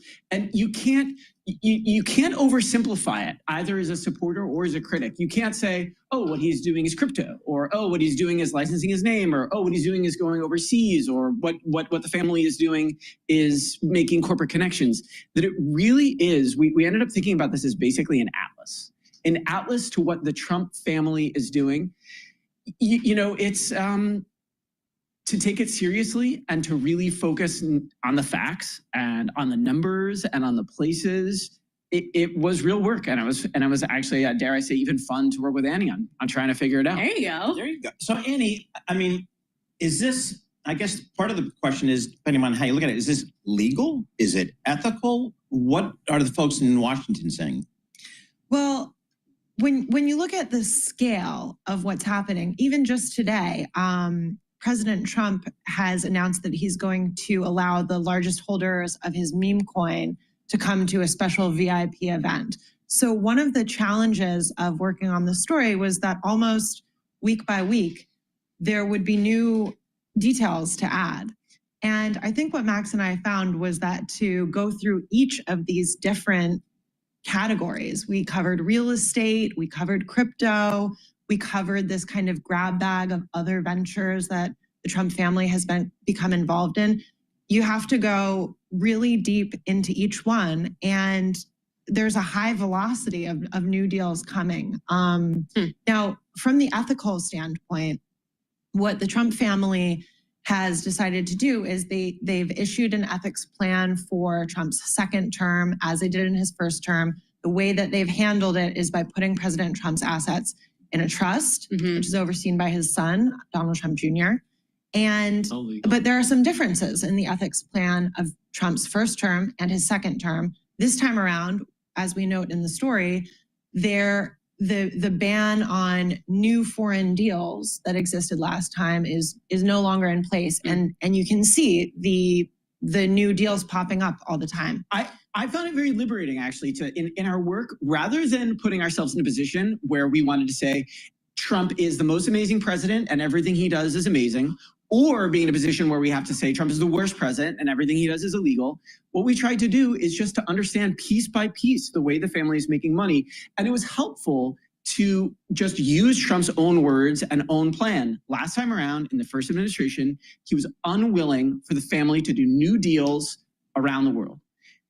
This time, the family is embracing deals around the world. And by their own account, what they're not allowing is deals with foreign governments. And when Annie and I look closely, what we found is that there are some deals, especially in Oman, especially in Qatar, that really test the edge of that agreement. They are with arms of governments. Now, it may not necessarily be the Trump organization doing these deals. Sometimes there are entities kind of in between. There's this one developer called DAR Global. So what we're hoping listeners out there will do is read our story, because we really tried to very carefully and without kind of, without doing anything but the facts, just really tried to understand everything about this money-making machine. Mm-hmm. So how much of this money-making machine illegal or not? It is legal, are so what are you worried about? Real deals based on like properties and hotels, and how much of it are like NFTs and capitalizing more? You know, the thing is the Trump family lost billions of dollars because of the law, because of what was going on with demonizing his policies. And not only that, look at the same thing was happening with Elon Musk. Because he aligned himself with a certain America First agenda, there were ultra liberals out there that were burning down Cybertrucks in dealerships because they didn't like Elon. And Elon, when the market crashed and the Tesla stock was selling off, I think he lost $150 billion. $150 billion.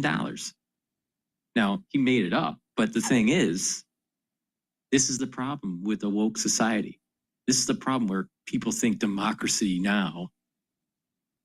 A democracy in its purest form is tyranny of the mob, literally. What we have is a constitutional republic because of property rights. If you really want to pay attention to our history. Other realms too, like prediction markets. And to be fair, what Donald Trump Jr. will say, and what he said to us is, I'm a private citizen. I've been a businessman all my life. It's ridiculous to expect me to stop doing what I do just because my dad is president. And then what Donald Trump will say, a White House spokesperson said to us is I'm transparent and I handed over this multi-billion-dollar empire to serve our country. The White House described President Trump as making a great sacrifice.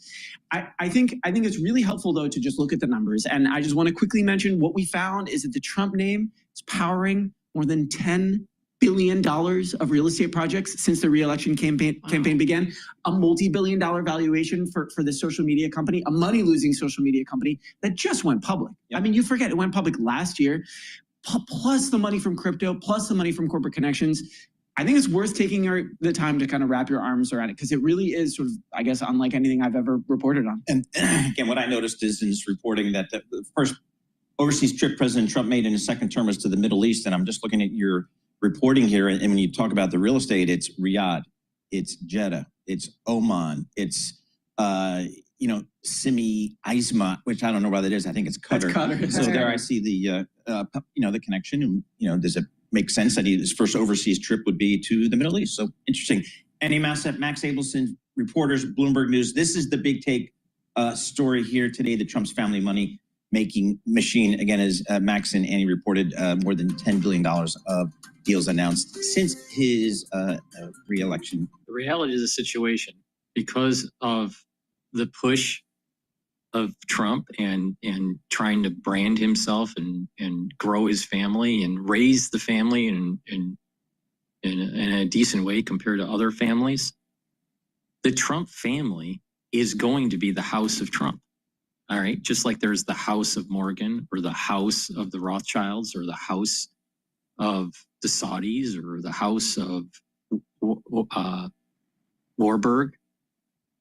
You have these families in American history or in, other countries' history where there is a forebear that really pushes forward and builds the house of the family.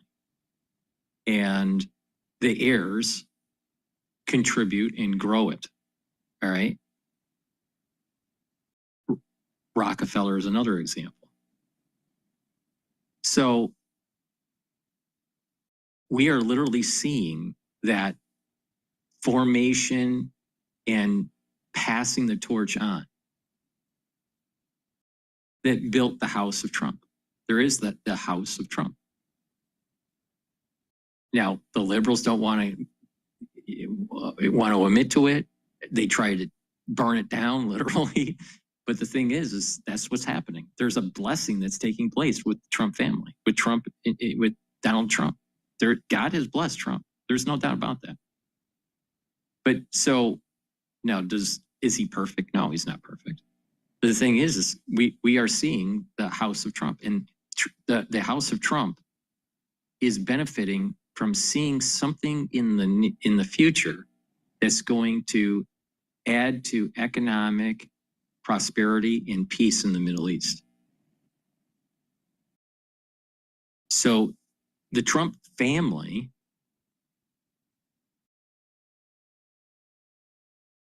it's very possible in the next 100 years, the Trump family is in the top 10 or the top 20 richest families in the world. I can see it happening. Totally see it happening. And you don't get that level unless you have been blessed. But you have a lot of people out there that want to just to demonize and not realize, there was this soul root thing that I was talking about, where it's the positive soul root of Esau, the negative soul root of Esau and Jacob and Ishmael. If you don't want to pay attention, don't. But Trump is definitely in line with benefiting from the Middle East. And I would not be surprised that his family in the next 100 years is going to be in the top 20 richest families in the world. All right. With that, let's take a look at, there's a commercial break. So let's talk about another stack that's really important for your immune system and your cardiovascular system. Turmeric is an antioxidant. It's going to soak up free radicals, but it also brings down inflammation. And by bringing down inflammation, pro-inflammatory cytokines, you're bringing down those pro-inflammatory cytokines, you're helping your immune system, and you're bringing down inflammation at the vascular level, so you're reducing plaque formation. So take turmeric every day. Taking turmeric also helps with joints if you have arthritis, and turmeric also helps you to recover. If you're not feeling well, you'll recover quicker. And working out, your recovery time on working out, because you're reducing that inflammation from that workout. Ashwagandha root brings down cortisol levels and also helps to control your blood glucose levels. Very important for your vascular system and for your immune system. An olive leaf extract, dual purpose product, brings down LDL levels and increases your HDL levels. Very important to control your lipid profile. By controlling your LDL and reducing inflammation, you're reducing the chances of LDL being oxidized to building up plaque. And olive leaf extract brings down that inflammation. So it's helping the immune system too. So a great stack is the turmeric, the ashwagandha, and the olive leaf extract. Stack these together, it's dual purpose. You're helping your immune system and your cardiovascular system. Use discount 5 and you get $5 off any order. I just told you how to improve your immune system and your cardiovascular system. When you do this every day, it's a major, major improvement in your health. And like I said, the ashwagandha root, with proper diet and exercise, you're controlling your blood glucose levels. So you're mitigating issues with the diabetes. Please go to my store, the-studio-reykjavik.com. Follow my advice. You know why? Because it works. I'm proof positive it works. All right. I'm in my 50s. Do I look like I'm 50 years old? No. All right. Let's go. All right. Live Now is talking about SCOTUS's public funding of Catholic churches took part in the case. Catholic charter schools. Justice Amy Coney Barrett did not explain her absence, but she is good friends and used to teach with Notre Dame law professor Nicole Garnett, who has been an advisor to the school. The issue could return to the High Court in the future with the prospect that all 9 justices could participate. The court, following its custom, did not provide a breakdown of the votes, but during arguments last month, 4 conservative justices seemed likely to side with the school, while the 3 liberals seemed just as firmly on the other side. That led Chief Justice John Roberts appearing to hold the key vote and suggests he went with the liberals to make the outcome 4-4. The case came to the court amid efforts mainly in conservative-led states to insert religion into public schools. Those include a challenged Louisiana requirement that the 10 Commandments be posted in classrooms and a mandate from Oklahoma State School Superintendent that the Bible be placed in public school classrooms. St. Isidore, which is a K-12 online school, had planned to start classes for its first 200 enrollees last fall, with part of its mission to evangelize its students in the Catholic faith. A key unresolved issue is whether the school is public or private, though. Charter schools are deemed public in Oklahoma and the other 45 states and the District of Columbia where they operate. North Dakota recently enacted legislation allowing for charter schools. And they are free and open to all, receive state funding, abide by anti-discrimination laws, and submit to oversight of curriculum and testing. But they also are run by independent boards that are not part of local public schools. So we just wanted to get that there. Here, breaking it for you on this Thursday morning. Back out to this post, though, from the Oklahoma Attorney General, in which he says, in part, the Supreme Court has ruled in favor of my position that we should not allow taxpayer funding of radical Islamic schools here in Oklahoma.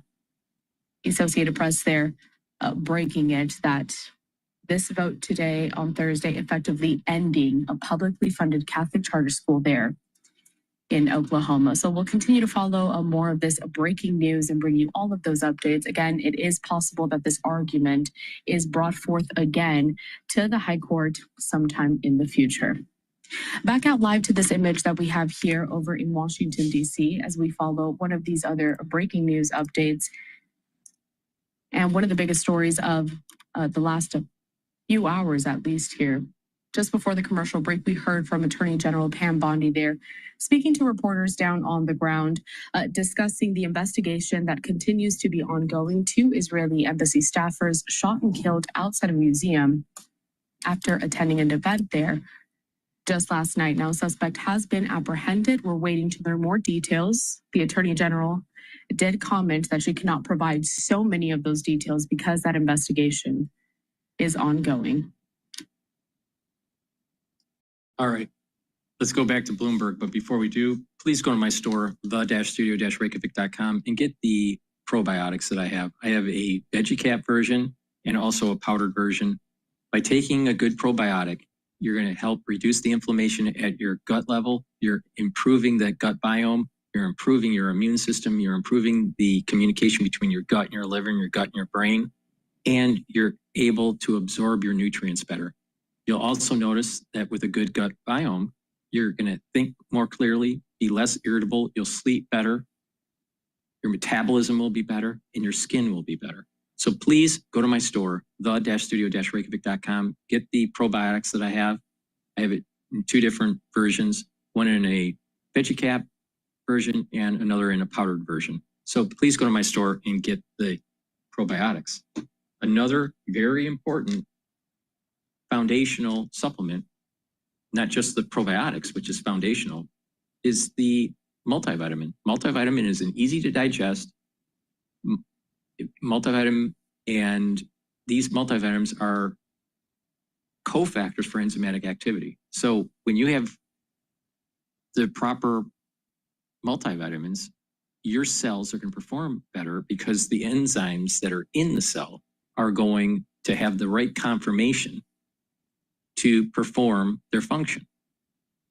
If you don't have the right concentration of these multivitamins, you're going to have subpar cellular metabolism. So it's really important to take a good multivitamin. This one's easy to digest. It has everything that you need to build that foundation. and have that enzymatic activity. Now, it's important as a foundation to take a multivitamin and a probiotic, and then build off of that. You can add stuff to it, olive leaf extract or clarity factor, or magnesium and zinc. However you want to target it, but you need a foundation, and a good foundation is a probiotic and a multivitamin. Another great stack, like I mentioned, is the core protocol.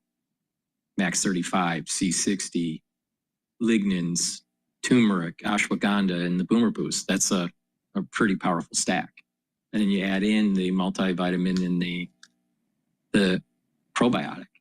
So you can customize on my store, but you can also take a look at the anti-aging boxes and the longevity boxes that I've curated at different price points to target certain systems, like the cardiovascular box that I have, longevity cardiovascular box, or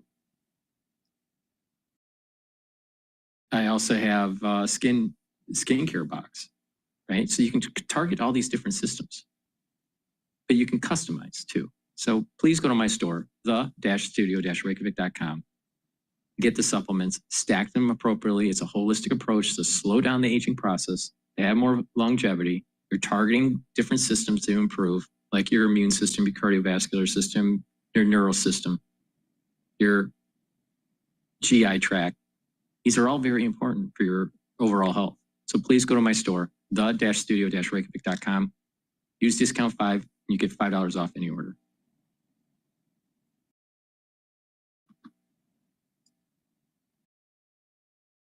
Reporting initial jobless claims hitting a 4-week low. Data suggests businesses are comfortable with staffing levels, even with a clouded economic outlook. Right now, the S&P 500 unchanged at 5843. The Dow Jones Industrial Average 35 points lower. The Nasdaq 100, that is up 86 points, and that is a rise of 0.4%. Look who's making a comeback. Booksellers, the small independent booksellers. Yeah, believe it or not. Well, I'll give you a comparison. In 2016, there were 1,200 members in the American Booksellers Association trade group. Now, the ABA is saying they have over 2,800 members at 3,281 locations, and more than 200 of these bookstores are in the process of opening. Cool. And it has to have a little niche. Like you have to have, like there's one that the AP talked to where she just sells books that have been banned by various school boards. Well, there used to be one on the Upper West Side called Murder, Inc. I think it's actually, no, I think it left. It was right on the corner. I mean, it was this little tiny thing, and you could go in, and the person who owned it knew everything about murder books. Oh, it's great. And then you would go to, or Shakespeare, and then you go next door to Barnes & Noble. I'm like, what? And then go to Eeyores across. Yeah, oh well. Anyway, we check the markets for you all day long, right here on Bloomberg Radio. I'm John Tucker. It's your Bloomberg Business Flash, Alex and Paul. All right, John Tucker, thank you so much. We appreciate that. Alex Steele, Paul Sweeney, live here in our Bloomberg Interactive Broker Studio, streaming live on YouTube and also on the Smart TV. You find that under Bloomberg Originals is kind of where we are. Let's take a look at some of the stocks on the move today. I'm Paul Sweeney along with Alex Steele. We're joined by Bloomberg's Natalia Kenijevic. What are you looking at here, Natalia? Let's start with Sunrun. The stock is down by 40% at one moment today. It was solar energy. Exactly. So at one point it was down as much as 42%, the most ever. Analysts downgraded the stock. Of course, it all comes as new House Republicans version of this tax and spending bill aims to end incentives on clean electricity production. Now, clean electricity tax credits for sources including wind and solar could end starting in 2022. This is earlier than planned. And also the bill would require those projects to begin construction within 60 days of the legislation becoming a law. Initially, the version offered those tax credits to exist until 2032. To Bloomberg Intelligence, this is basically can disincentivize those solar producers, renewable energy producers, just to invest in that industry because it could drop below the threshold, which could stimulate. Yeah, it's not great. It's definitely not good for these guys. What else are you looking at? I'm watching healthcare industry. Hims and Hers Health shares. The stock is down by 5%. This is a telehealth company platform that sells obesity drugs. Early, it was down by as much as 11%.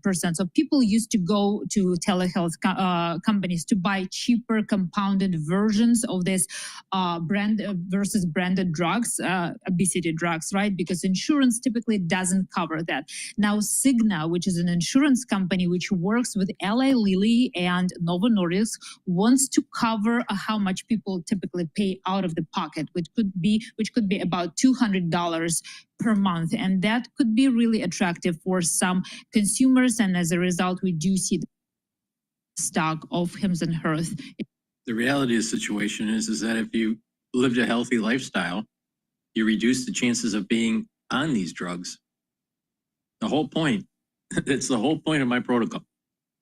So you can pick your path, pharmacopoeia or taking charge of your own health. Most diseases in the United States, most chronic problems that we are seeing in the United States is self-induced that can be corrected by changing a lifestyle. And outlook leaves some room for a positive surprise. But at the same time, some analysts were really disappointed that there is no absence of guidance bump, considering that results came above expectations. It's down by 8% today.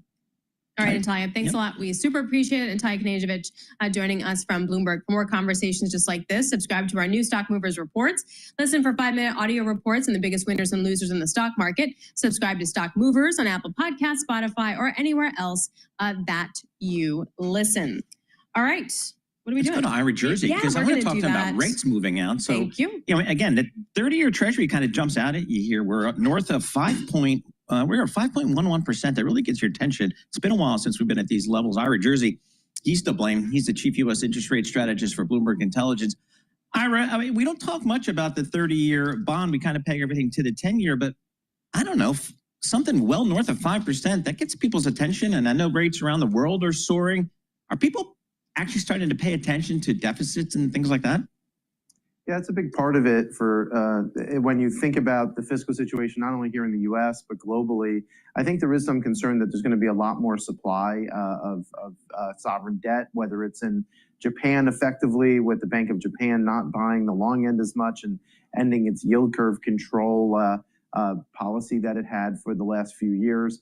And then you think about places like Germany and some other very highly rated sovereigns maybe issuing a lot of debt in order to fund things like defense spending programs, thanks to some of the policies that President Trump's trying to get more burden sharing from those countries. So all of these things together, I think, have really have really caused investors to rethink what the shape of the yield curve should be, with the long end needing to be much higher. But do keep in mind the yield high, we haven't yet breached it. The yield high for this cycle is 5.17% that we hit back in late 2023.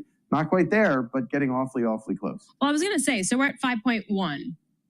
I'm actually a little surprised that we're not even higher. And I appreciate we've had a chunky move yesterday. But do you think we actually breached that high, or is this like really the top here? No, we're going to breach it. Yeah, so these are interesting levels for a lot of investors, particularly those at what we call liability-driven investors. So these are particularly life insurance companies, and in some cases, some pension funds, and others in terms of what we call vol sellers, so things like variable annuity accounts and the like. And when you reach these type of 5%, 5.25% level, it really fits a lot of mandates and people who need to book yields that are very long duration and meet those kind of actuarial requirements. So I do suspect that we'll see some nibbling here. Now, I think that we need another headline, another bit of either bad news on the deficit or maybe a slowdown in the economy that people worry that we're going to have even higher deficits than we currently project. And that could be the next impetus for another leg down in price, up in yield. for the long end of the bond market. But regardless, I think one way or the other, the yield curve is going to continue steepening. That's been our call the whole year. We don't see any reason for the steepening to really slow down significantly, but it could turn a little bit more into bull steepening than kind of what we're calling twist steepening here, where short end yields are going down, long end yields are going up. That's probably not a situation that can be sustained for a very long period of time. Ira, we've got the 2-year Treasury at 4%, the 10-year at let's call it 4.60. So let's call it 60 basis points of steepening there, 2s and 10s. Can you put that into context for us? Is that a lot? Is that a little? Is it good? Is it bad? So generally speaking, when you go back for, say, the last 50 years of interest rates, well, let's take the 80s out of the equation, but let's say the last 80s 40 were very years good to me, rates. Ira. me too. It was good times. I had very long hair back then. Sat down on my shoulders. But we'll do that, Alex, for you. So if you look at interest rates, usually when interest rates are very high, you wind up with a very flat yield curve where you wind up with zero or even a little bit inverted of a yield curve. And then when the Fed's cutting interest rates, you tend to get a very steep yield curve. So we're not quite mid-range. 2s, 10s tends to be somewhere between 0 and 200 basis points, and we are there. Our fair value, for a variety of reasons, we have it around 75 basis points now. So I think there is the possibility that you can see a little bit more steepening in 2s, 10s. But that 10s, 30s then becomes much more interesting because to Alex's point, if we get another 15, 20 basis point sell-off in 10s and that yield curve even stays the same, we could be making new cyclical yield highs for the 30-year yield if that were to occur. So that's a distinct possibility. Now, again, not our base case scenario. I think that 517 will hold, but it's still something to look out for. And there's not a lot of we'll wind up going back to 2007 type of highs if we break that 517 level. Wow. Okay, I know that's not your base case, but just knowing the relationship between equities and the long end, are we sufficiently pricing that kind of term premium into the equity market? I mean, you'd have to ask Gina Martin Adams and Christine that from our equity team here at BI. But it's interesting because you have seen a disconnect between the normal relationship between fixed income and treasuries in particular and risk asset markets, right? Where you've seen sell everything or buy everything markets more recently. And I think that goes into the idea that in a slowdown, you wind up having much more supply, and then people worried even more and more about the U.S. fiscal there being a buyer strike. So, and if you get that buyer strike, you could wind up seeing both equities and fixed income actually not do particularly well. Now, I would presume that fixed income will outperform risk assets, but by how much is not as certain as it used to be. So things like risk parity type of trades have not worked out very well and might not work out that well in the future either. Ira, thanks so much for joining us. Always appreciate getting a few minutes of your time. Ira Jersey, Chief U.S. Interest Rate Strategist, Bloomberg Intelligence down in Princeton, New Jersey. Red headline, crossing the Bloomberg terminal. Senate votes to end California gas car ban. They're going to send this bill to President Trump. So we'll have some more reporting on that. That's just crossing the terminal right now. Let's go down to Washington, D.C., get the latest reporting on what was a successful day for the House of Representatives passing their version of the tax bill. It now goes to the Senate. Tyler Kendall joins us, Bloomberg Television Washington correspondent. So, Tyler, just characterize how the House got this thing done this morning, number one, and number two, what are next steps? Yeah. Hey, Paul. So it was really an all-night effort, and House Speaker Mike Johnson was able to get this bill through the House and by his self-imposed deadline of Memorial Day. And it did take some last-minute agreements as well as some wrangling from the White House ultimately to get it over the finish line. We should say not everybody was happy with this bill and not everybody voted in favor of it, including two of those fiscal hawks that we had been watching pretty closely, Thomas Massie of Kentucky and Warren Davidson of Ohio, two Republicans who have already said that they were concerned about what this bill would do to the deficit. At the end of the day, it was really two sort of pillars of agreements here that got this done. One was lifting the SALT cap from $10,000 to $40,000. That also will phase out for those that make incomes above $500,000, and that number will go up by 1 percentage point each year for the next decade. That was a very important part of ultimately getting this agreement done. The second part, of course, as you well know, has to do with the savings policies related to this plan. Those members of the House Freedom Caucus were able to move forward the Medicaid work requirements from 2029. Now they'll go into effect December of 2026, so next year. And then lastly, those IRA tax credits, clean energy tax credits under that Biden era Inflation Act essentially now will be rolled back more quickly. We're expecting those to be rolled back by 2028. What's the path forward in the Senate timeline here? It's going to be tricky. We'll see how it shakes out. They want to get the entire reconciliation package done by July 4th. That is the White House's self-imposed deadline. Lawmakers likely have a little bit of buffer room here because really the big deadline is going to be when the X date comes up, likely as estimates say in August. So perhaps they have a little bit of time on that one. We already know that there's going to be some big issues here. Senators have made clear that they're not totally happy with how the House bill is currently written. One, they want to see some deeper tax cuts. They want to see some of those priorities made permanent that are currently temporary. Think factory incentives as one example that would benefit in businesses. The other part of this is that the Senate doesn't really seem inclined to lift the SALT cap. Senate Majority Leader John Thune in the past really hasn't been in support of hiking that cap. But at the end of the day, we heard from House Speaker Mike Johnson earlier this morning, who said that he has already made his case that it is going to be a delicate equilibrium, as he called it, in order to get this bill passed. He's using the thin margins that he passed this bill to make the case to the Senate that they really do need to keep some of this House bill intact if they want to see it ultimately passed and to President Trump's desk. Tyler, thank you so much. We appreciate that. Tyler Kendall, Bloomberg Television, Washington correspondent down in D.C. Again, the House passing their tax bill today. The Senate will now take it up. And as Tyler was just reporting, kind of have a self-imposed deadline of getting July 4th, I guess. Is you got to do it around holidays or else. Then you're not leaving kind of thing. It's for like, the, and then it's like, oh, okay, well, let's definitely wind up getting that it done. Worked this time. So, I mean, for Speaker Johnson, it was definitely a victory. I don't care if it's just by one vote. He got it done. Victory for President Trump. I'm not sure President Trump has the same influence in the Senate than he does in the House, because he spent, a good number of hours there a couple of days ago speaking with members there. So, I mean, talk about whipping people into shape. I mean, President Trump / serious whip there. I don't know if he has the same kind of sway in the Senate as well. But nonetheless, it narrowly passes the House. As we take a look here at the markets, with the NASDAQ down, up by 0.4%. But you know what, Paul? It feels like this is holiday trading 101 because not a lot of movement, not a lot of volume. Also not the same kind of move in the bond market that you might have thought. But as Irish Jersey was saying, like, we're not yet at the top of this cycle. Well, it doesn't feel like Memorial Day because it's 52 degrees here in New York. It feels like 43. I had the heat on last night. What is going on? But it was like 82 weekends ago, so I don't know what to make of that. All right, coming up, we'll be talking to David Kudla for his take on how to navigate these uncertain markets. This is Bloomberg.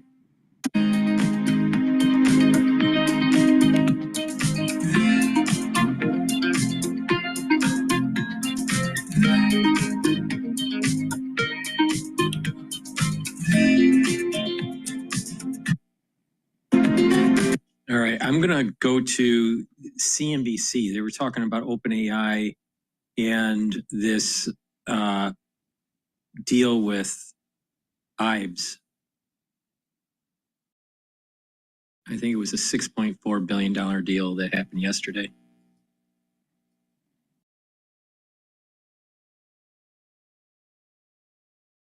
And Johnny Ive, the man who helped Apple design many of its most iconic products, including the iPhone, teaming up on what they hope will be the next generation of devices. Steve Kovac joins us right now with more, and there is so much in this story. Oh my God, this is probably the biggest story. The first thing I said when this broke yesterday, I was just like, wow. I could not believe this was happening. And that's because Johnny Ive, he left 6 years ago. He left Apple to start this new design firm called Love From. And a few years later, he ended up poaching some of the top design talent at Apple, brought them over to his new startup. And now that startup is called IO, is being bought by OpenAI for $6.5 billion, at least in stock in OpenAI. And this really paints a picture of Apple under the Tim Cook era, which, by the way, the performance speaks for itself. Just look at the stock, look at the growth numbers. massive success there. There's no question about that. However, there's also been this like growing schism of thought around what's happening at Apple, this idea that the design forward, innovative hardware products has gone since Johnny Ive left the company. And now Johnny Ive is here. We just saw that video of him with Sam Altman. He and Sam Altman are saying, we've created this amazing new product that is going to kind of wean you off the iPhone. It's going to be focused on AI, all the stuff that we talk about Apple kind of missing out on. Johnny Ive is now bringing that as a potential rival over there. And at the same time, we've seen Apple kind of stumble out of the gate to get innovative products out. The Vision Pro has not exactly been the breakout product that Apple and so many other people probably hoped it would be. And then, of course, this year, that big artificial intelligence miss when they failed to deliver on that Siri upgrade. At the same time, we're seeing OpenAI, they're putting enormous pressure on themselves, guys. So they say, whatever this mystery project is, they're saying what it's not. It's not a phone. It's not glasses. It's not something you wear, like that Humane pin that was a flop. This is going to be something else. And if they don't really knock our socks off here, this is going to look like a $6.5 billion blunder. At the same time, if they do knock our socks off, watch out, Apple. Could it be socks? It could be socks. But It could be socks. Stocks. I was going to say it's all in stock. So let's talk about the economics about exactly. There's no cash here. There's no cash, and I believe it's only based on a valuation of OpenAI is it $300 billion? Is that right? Over that, yeah. So ultimately, It's diluted. Well, not just diluted. All I was just going to suggest is there's a performance element to Exactly. this, right? And then, according to the Journal today, Sam was saying to folks inside the company that he thought this could elevate them to become $1 trillion proposition. Yeah. And that we're talking about not just a device that's going to go, It's be like millions, a third device. but like hundreds of millions. Like he said 100 million. 100 million. That's huge. That's huge, but keep in mind there are a billion iPhones in the world. So there's a long way to go from there. And he also did say, according to this Wall Street Journal report, we're not going to make 100 million overnight. Right. It's going to take some time to get there, but we're going to get there faster than anyone ever has. I guess I'm just so fascinated by the speed dating, the trading and partnerships that is taking place here. If you look at Microsoft and how they're stepping away from Altman, and there's just the constant rotating dance partners, and who's doing what's your mission is, keeping that form of magic, keeping that attention of the markets. It's tough to do. And who better than that than Johnny Ive? And keep in mind when he left the company, it was a brain drain within the design group because again, he brought over two very top executives, Evans Hankey, his successor over there at Apple, brought her into this, and he named them by name. In that video that we were just watching yesterday, he said, "We came up with it. We've kind of cracked the code to what an AI device should look like." So why did he leave? Why not do that within Apple? There are so many rumors about this. There's a really good book about this by Trip Mickle over at the New York Times, kind of talking about this schism between the Johnny Ive school of thought, design forward Steve Jobs school of thought, and the operations focused Tim Cook, which again, massively successful, right? I still need to know what it is. And if it's some implantable thing, what difference does it make what kind of design it is? Exactly. But can you imagine if this thing is a flop? How embarrassing that would be? think. But how much of it is, the one thing I was going to suggest that I was fascinated by was, if you watch the video, the design aesthetic, even of the video, is going to change the aesthetic and the feeling of ChatGPT and OpenAI. Meaning, part of what I think Johnny and his brilliance is this sort of sense of humanity that he actually brought to Apple, that the devices felt human in a way they didn't feel technical. When you see a Google device, for example, or back in the day you saw a Sony device or whatever, it felt like some kind of electronic thing. Is it going to be a robot? Like it doesn't sound like, it sounds like something more personal. That's at least what they're saying. And by the way, but I think he's going to do that to the entire company, and that's the bigger point. Because Love From, which is kind of separate from this IO company is going to be the design leader for all of OpenAI. I read that as even. But you could feel it in the video. It was like it's a feeling, it's a vibe, and that's very hard to capture. And it's very clear he sees Sam Altman as a Steve Jobs type of figure, where he did not see that with whatever he saw going on at Apple. There's a reason he got out of there. Very interesting. We'll see what happens. But if they crack the code, then most likely Apple will take whatever Ive's created and they'll make it even better. So I think still Apple has the better platform to move forward with AI, but they are behind the eight ball for sure. Or the-studio-reykjavik.com. get the magnesium and zinc. This will help to boost up your immune system and help with your brain function. Magnesium is extremely important for brain function, and magnesium helps the efficacy of D3. So take the magnesium and zinc every day and stack it with the vitamin C. You can take the vitamin C and magnesium separately, but the vitamin C and magnesium with the magnesium and zinc is a great stack to boost up that immune system, help with the brain function, and the vitamin C also helps with your skin. So please go to my store, the-studio-reykjavik.com, and get the stack. Vitamin C and magnesium, and the magnesium and zinc. Take them together, drink them with filtered water. Also, I have a great product that's dual purpose, and that is the structural nanosilver gels. The structural nanosilver gel in the tube form or in the quick dispenser, you can use it as an aftershave. You can use it to help heal a wound, like a cut, an abrasion, minor burn. It'll help to heal it quicker. You can use it as a daily skincare. Put it on your skin every day and then exfoliate later in the day. Great way to do it is to put it on at night and then exfoliate in the morning. If you're not feeling well or someone around you is not feeling well, put it on your hands, around your mouth, around your nose, around your eyes, around your ears, lightly coat your nostrils.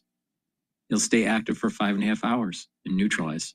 So please go to my store, the-studio-reykjavik.com, get the structural nanosilver gel, be prepared. You never know when you need it.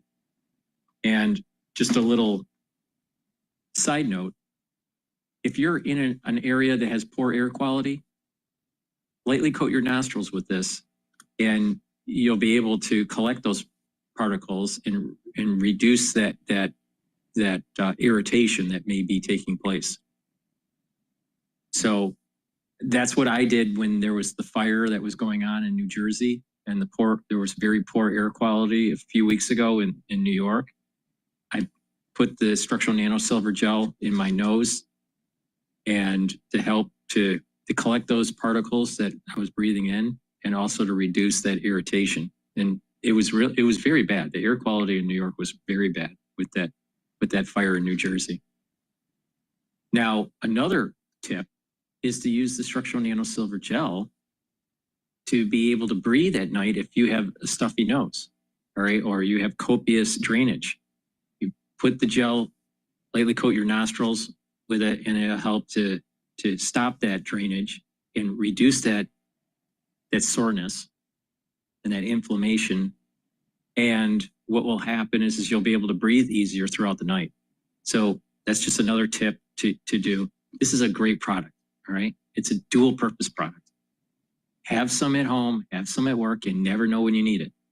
Please go to my store, the-studio-reykjavik.com, get the structural nanosilver gels. Use discount 5 and you get $5 off any order.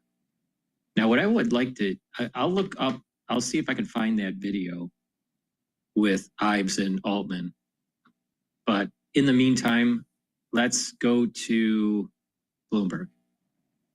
Long-term bond yields, what we've been seeing here these past days. And so we like gold.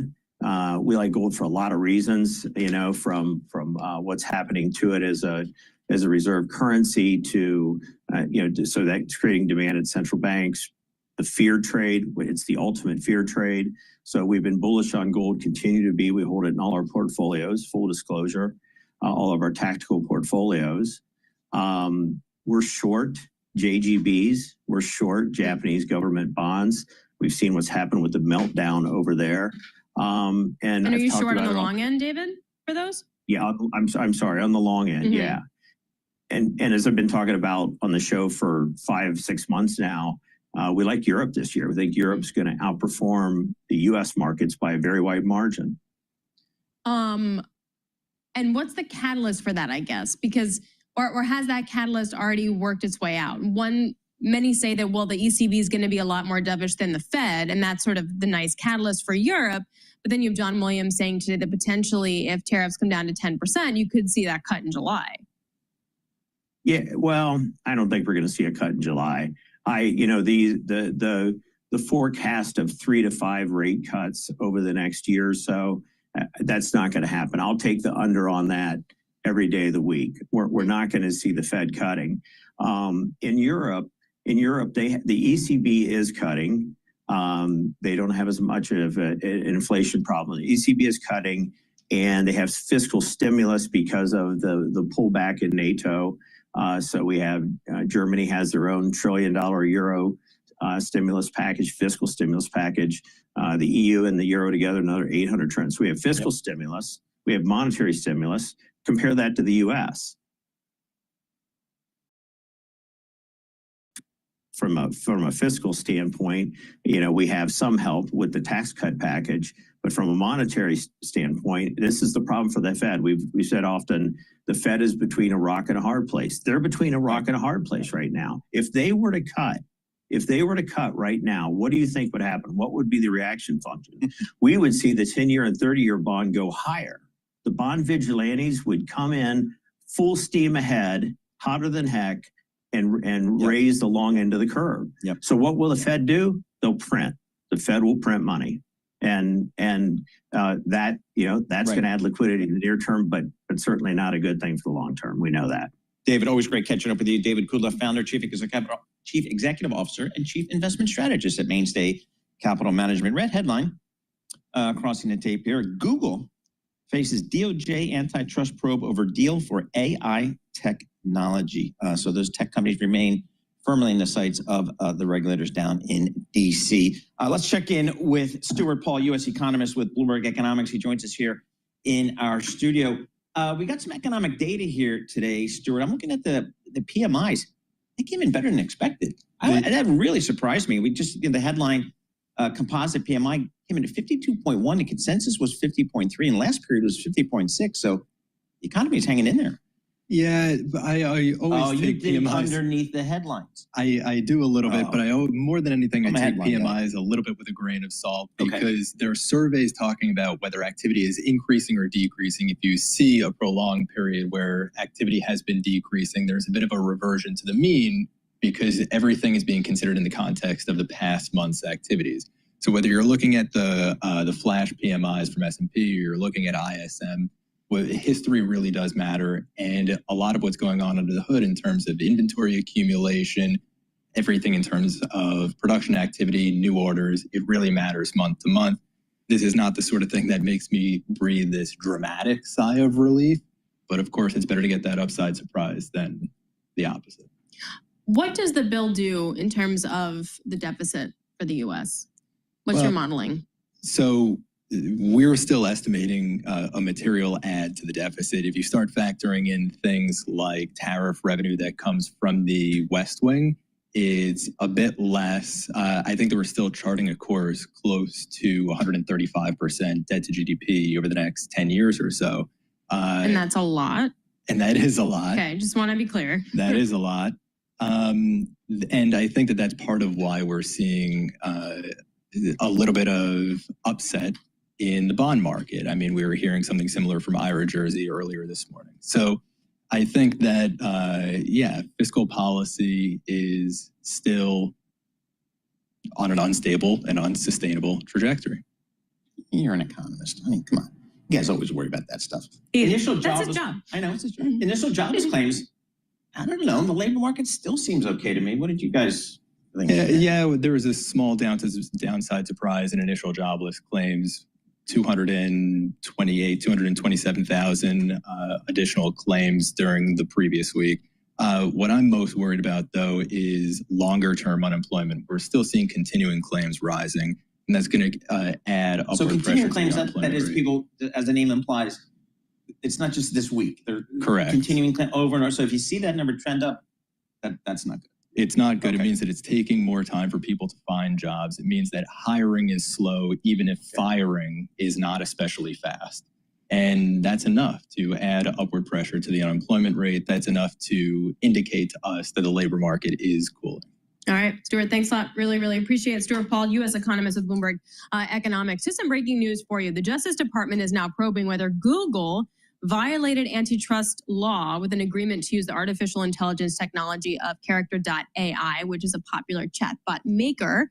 The probe's looking at whether Google structured the agreement to avoid formal government merger scrutiny and whether the deal gives Google an unfair advantage in the AI ecosystem. Stock's up 3%. Okay. It's one of those things. I don't know, but I'm not sure what to make of it. But I know somebody who does. And that is? Mandeep Singh Intelligence. So he's going to. All right, we're gonna listen to the video that Ives and Sam Altman produced talking about this merger.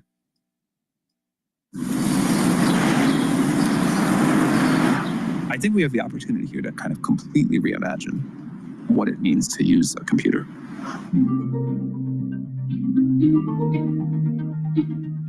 Sam is a rare visionary. He shoulders incredible responsibility, but his curiosity, his humility remain utterly inspiring. Johnny is the deepest thinker of anyone I've ever met. What that leads him to be able to come up with is unmatched.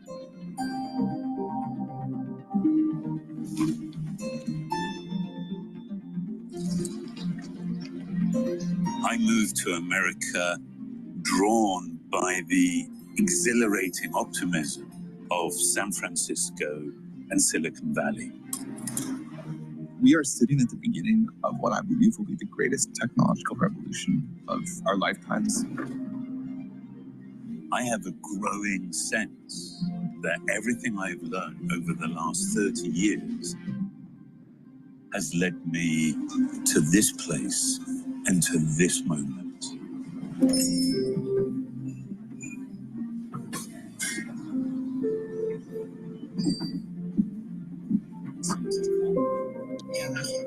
Morning, John.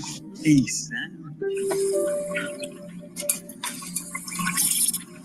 Good, how you doing?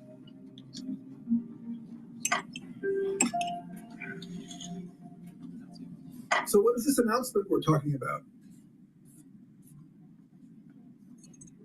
2 years ago, John and I started talking about what the future of AI and new kinds of computers was going to look like.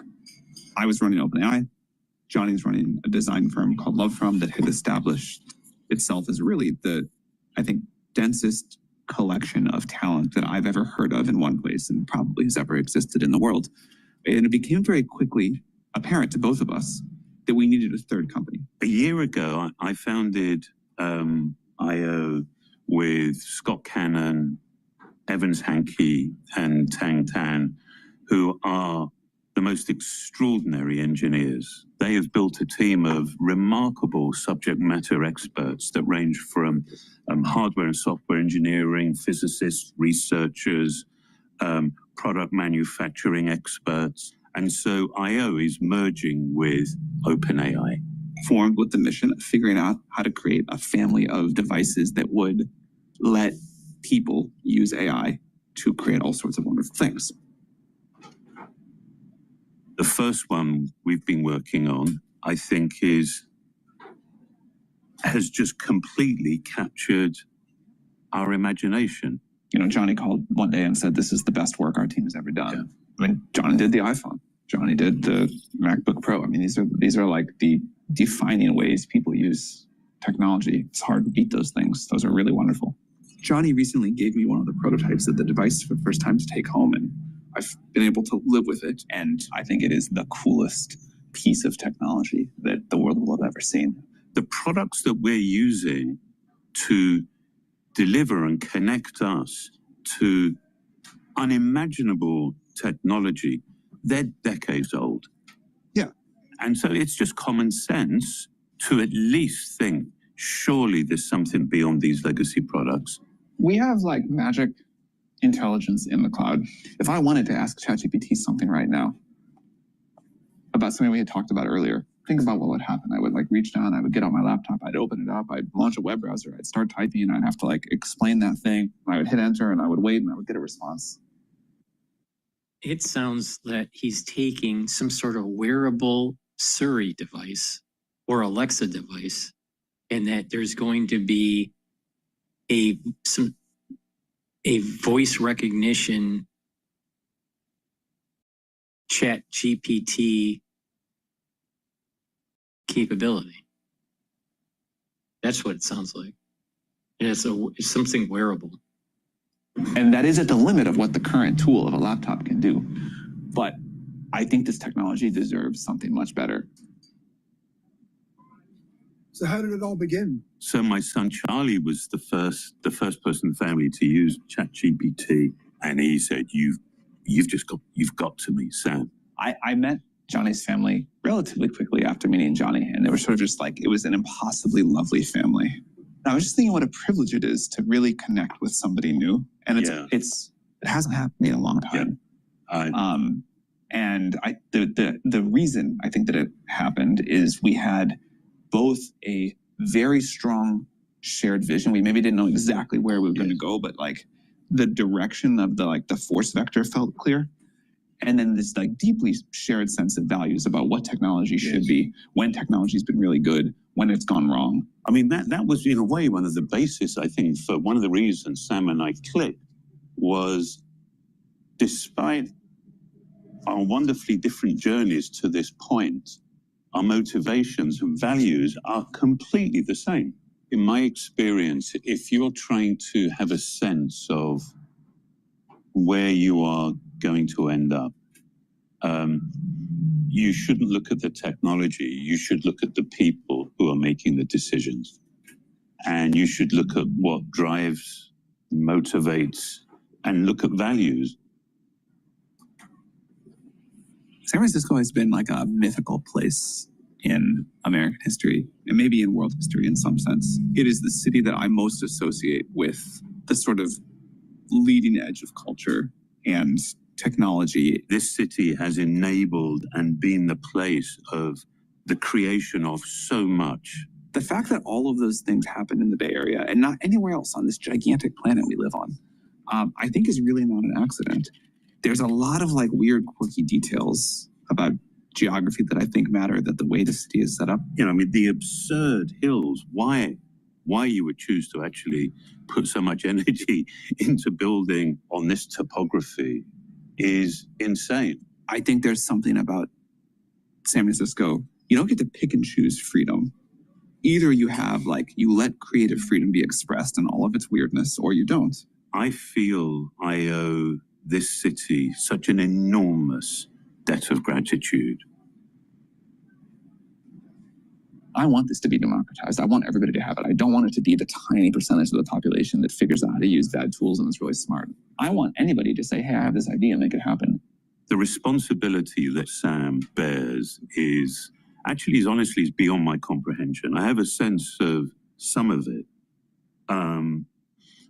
But I see him, and I have seen him over the last 2 years, shoulder that responsibility. I mean, late into the night. But what really struck me is what he's worrying about is not himself, and it's not his company. What I see you worrying about are other people, are about customers, about society, about culture. And to me, that tells me everything I want to know about someone. You talk to people who use our latest model and say this is like genius level in every field, and you just have to put in the work to like pull it all together. But if you have a hard problem, you can have this like team of geniuses in all of their different disciplines, and they report, I'm 2 or 3 times more productive as a scientist than I was before. I'm 2 or 3 times faster to find a cure for cancer than I was before, because I have this incredible external brain. That just didn't exist 6 months ago. I think this will be one of these. This is what I mean. What it is an extension. This is part of transhumanism. You're going to have a device that's on your body before it gets into your brain, right? This is the first step. But you have a device that you'd be wearing, that you'll be asking ChatGPT to find something, ask it a question. All right. Now, if you're going to be building things like apps or code or a website or even doing research, you're not going to be doing it on the wearable. You're going to be doing it on a desktop or a laptop or a mobile or like or an iPad, maybe even an iPhone in limited sense. But it seems to me that whatever they're coming up with for their first product is a stripped down version of a phone. Now the phone has a lot of other capability that you may not even need. But I sense that there is something that you wear probably on a wrist or around your neck or embedded in some sort of clothing where you're actually, maybe if it's in an earpiece, but you have ChatGPT with you that's tied to the Wi-Fi. And when it's tied to Wi-Fi, you can ask it any question and it'll give you an answer. That's where I think this is going here. But it seems as though it's the beginnings of transhumanism. Moments of just an absolute embarrassment of riches of what people go create for collective society. I am absolutely certain that we are literally on the brink of a new generation of technology that can make us our better selves.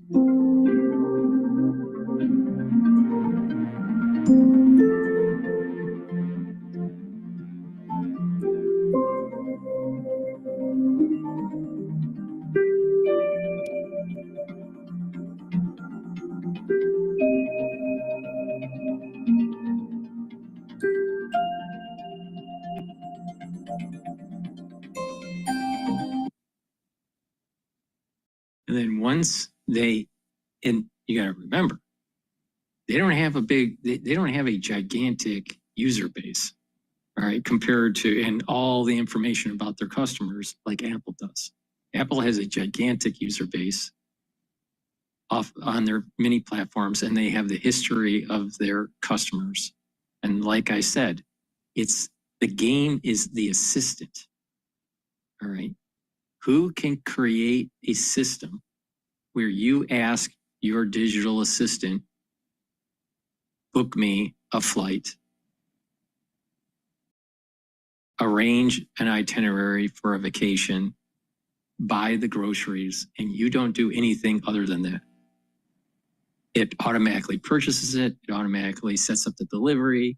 It automatically sets up your itinerary and gives you some sort of notification that everything's done. That's it. You don't type in anything in a computer. You don't, the AI knows your banking information, so it knows how to pay for it. That kind of integration with vendors, that's where this is going. So they must be making a device that's similar to an iPhone, that's wearable, but doesn't have as many apps on it, it's more like Siri or Alexa, but it's wearable. And it has some sort of, I would think that it would have some sort of headphone, earbud type capability. So you're listening, you can hear it. Now, maybe it's just an earpiece.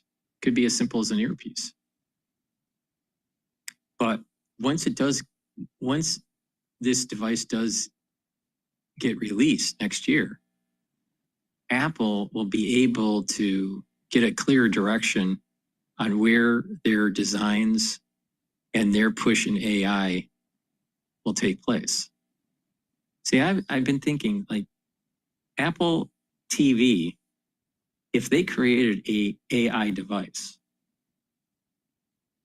that's wearable, that's similar to like an Apple TV, but voice activated, and that embedded in that device are apps of different vendors that allow you to seamlessly plug into your own user data to be able to purchase groceries or vacations but also get information from an LLM, then you have a more digital assistant. So I feel as though Apple has over time, will be able to take the market share because of their large user base and the integration of their different devices.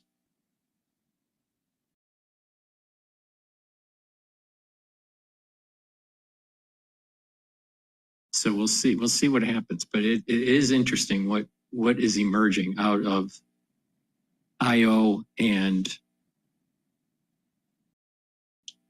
OpenAI. Please go to my store, the-studio-reykjavik.com, and get the omega-3. The omega-3 is a supplement that you should be taking to help with your cardiovascular health. It'll help to reduce clotting. It will help to bring down LDL levels and increase your HDL levels. That means that you're going to reduce plaque formation. And omega-3 also brings down inflammation, systemic inflammation. It's great for your cardiovascular health. So please take the omega-3. And if you're 40 years of age or older, you need to start taking vitamin B complex. Why? The first 4 B vitamins helps with your mitochondrial health, and it'll help to boost up those energy levels. Very important for you. And it'll improve your cellular metabolism. And when you have better cellular metabolism, your tissues are going to perform better. And vitamin B12 is very beneficial for neural health. So please take vitamin B complex, help with your neurons and your cellular metabolism and your energy levels, and stack it with omega-3. It's a great stack. You're helping your neural health and you're helping with your cardiovascular health.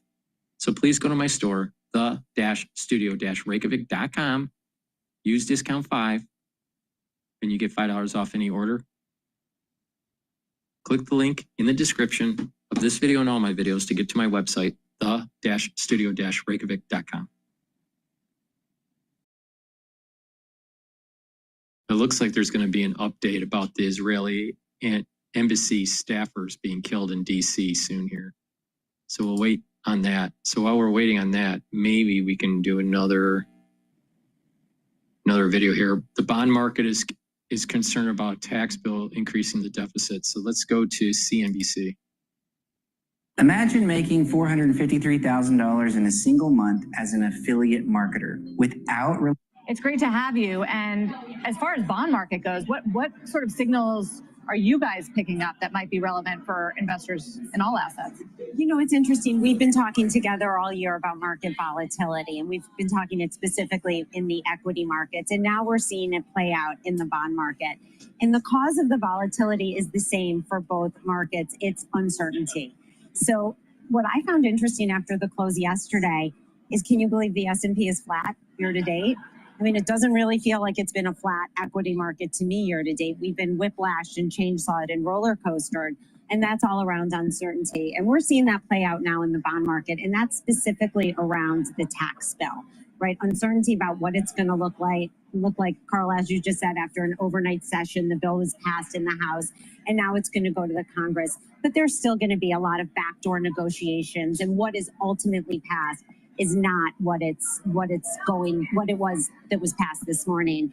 But we look to the bond market is the grown-up in the room.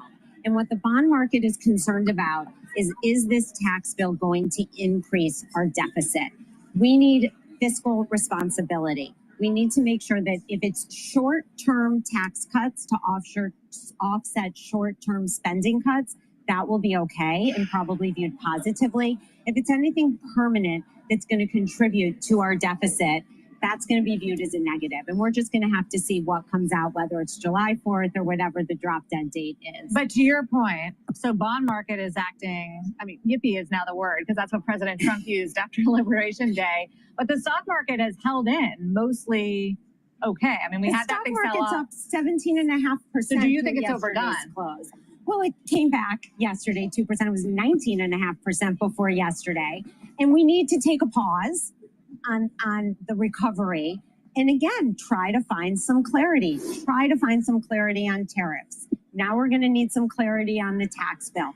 The whole first 100+ days in office has been about a little bit of push and pull. We announced tariffs, the market sells off. We announced the 90-day pause. The market has a huge recovery. Now, yesterday with the tax bill and the concern about how that's going to impact our deficit, and it's not a short-term concern, it's long-term. You know, we can't have a 5 or 6% deficit with our economy growing at 2 or 2.5%. And what we're seeing also that I think is quite interesting is all of this uncertainty is leading to soft data and hard data having a huge disconnect. Consumers are not happy. Inflation expectations are up over 4.5% since November. The University of Michigan Consumer Sentiment Survey was down for the 5th month in a row. I think that came out last week. But the data is strong. Q1 earnings surprised on the upside, almost 13.5%. Inflation surprised on the downside. So we have a real disconnect right now with our investors and your viewers, and they're feeling very unsettled. And I think that's what uncertainty and volatility does. So our job is to not react to every headline. We see that in the equity markets, right? It's flat year to date. Have a long-term view, fundamental analysis, bottoms up for your investment professionals. Find companies that can withstand this environment and succeed. We've seen a broadening out in equity performance, which we like. The equal weight is doing better than the market weight, the S&P. We're seeing value outperform growth. We're seeing international for the first time in 15 years outperform the U.S. The one sub-asset class in equities that has struggled, but that we are still positive on is the small cap space. We think ultimately that area will benefit from deregulation, which the administration has promised, and also from cuts, Fed cuts, which we're expecting in the second half of the year. So with deregulation, you seem a little skeptical, Carl. I'm just looking at, I mean, Russell's down almost 9% for the year. Yeah. We've given up. The Russell futures this morning have erased all the gains from the Geneva weekend. And look, all the gains, think about all the gains we had after the election in November. Small caps took off once Trump was elected president because I think everyone was so positive about the deregulation and what that would do for smaller companies with weaker balance sheets. But rates are staying higher for longer. I was going to say, what's the bigger offset, the damage from high rates or the benefit of deregulation? Well, I think hopefully in the second half of the year, we'll see both. Do you want to know where to invest $1,000 right now? Well, forget about AI, quantum computing, electric vehicle.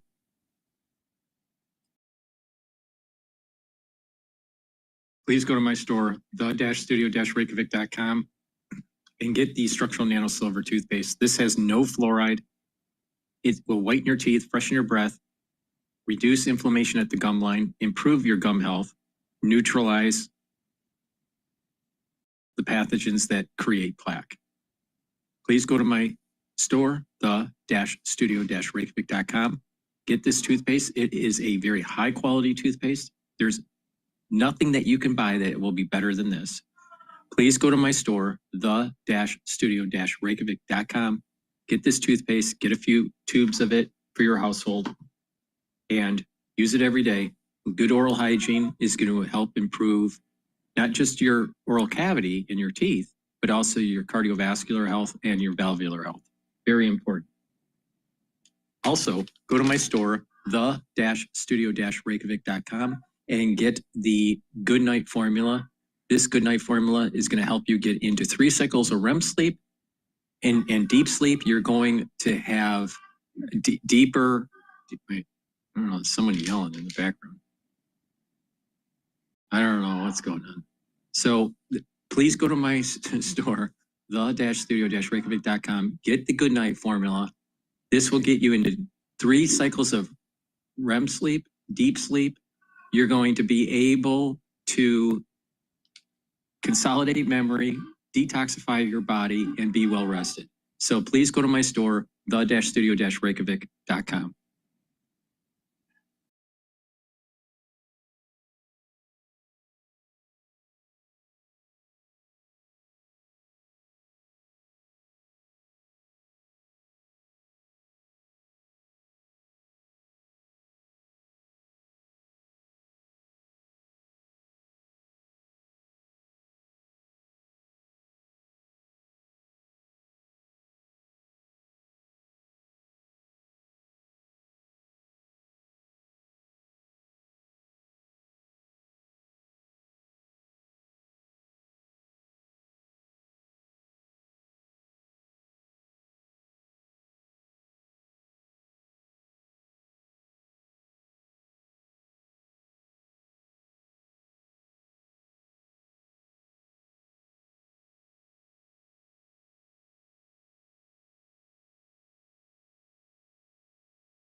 Over the shooting in Washington, D.C. that killed 2 Israeli embassy staffers, Israeli cabinet minister Nir Barkat. There's no excuse in the world for creating terror, targeting innocent people like this.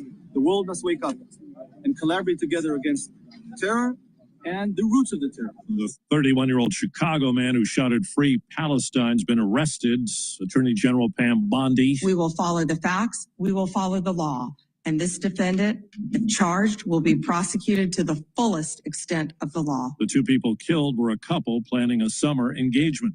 Now to San Diego, where a small plane crashed into a neighborhood early this morning. More than a dozen homes caught fire.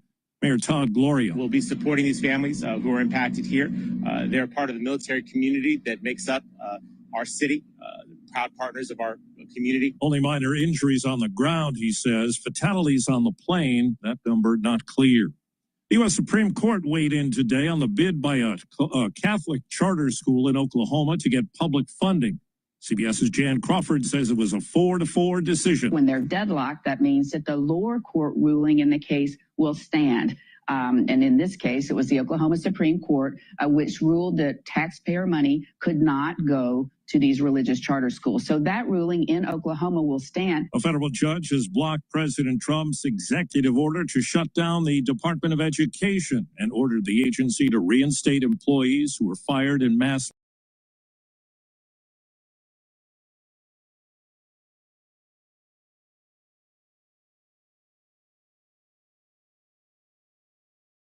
It's a great day to be an American. It's a great day to be a Republican. The legislation extends the expiring tax cuts and includes more money for the military and the border. It eliminates taxes on tips and overtime. The bill also makes big changes to Medicaid. Johnson's message to senators: To modify this as little as possible because it will make it easier for us to get it over the line ultimately and finished and get it to the president's desk by July 4th. Stacey Lynn, CBS News, Washington. The U.S. Senate voted today to block California's first-in-the-nation rule banning the sale of new gas-powered cars by 2035. And the U.S. Mint has made its final order of penny blanks and plans to stop producing the coin when those run out. President Trump has targeted the penny, saying it's too expensive to make. Right now on Wall Street, the Dow is up 76 points. The S&P is up 9 points. The NASDAQ is trading higher.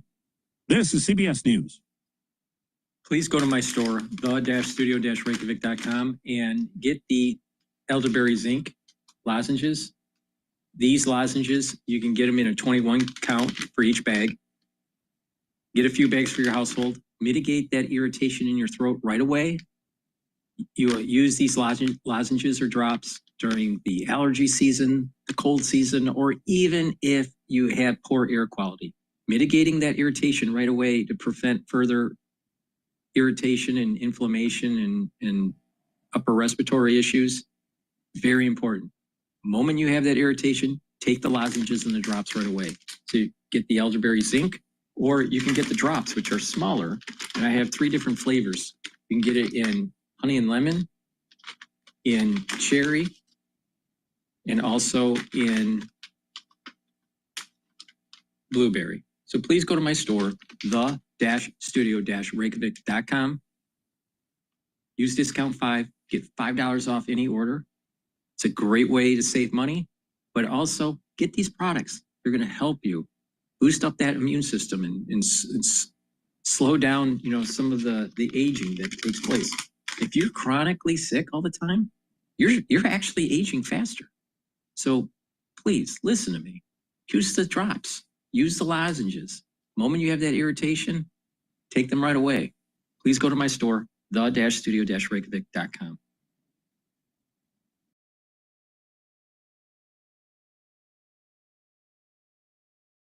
Jail, but now he can get himself out. I would like to give you an honorary Hennepin County Sheriff's Office. The sheriff gifted him a giant key to the jail. Deborah Rodriguez, CBS News. The Chicago Sun-Times and Philadelphia Inquirer have apologized for running a syndicated summer reading list. Turns out the writer used artificial intelligence and non-existent books were on it. Steve Kathan, CBS News. From the world of politics to the world of business, this is Balance of Power.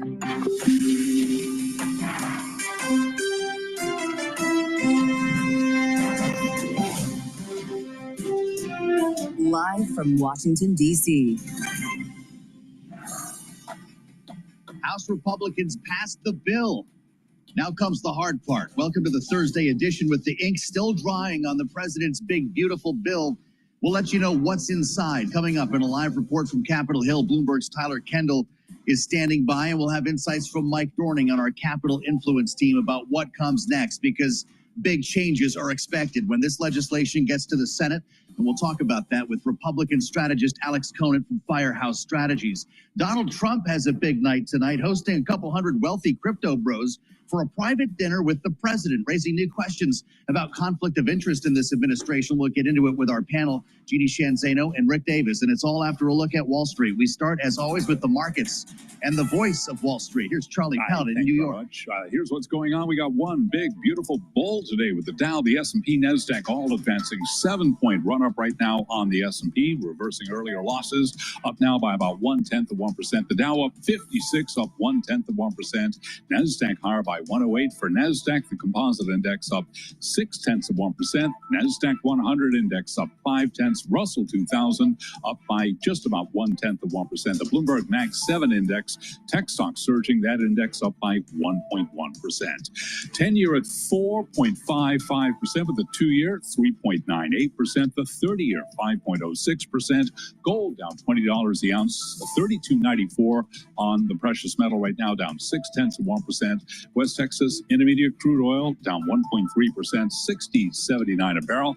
And Bitcoin now at 111,450 on Bitcoin, up now by 2.9%. Yes, a record on Bitcoin. The focus very much on Washington today. Investors are concerned that President Trump's signature tax bill that narrowly passed the House will boost the nation's already swelling deficit. Gabriela Santos is chief market strategist for the Americas at JP Morgan Asset Management. She was interviewed on Bloomberg Open Interest.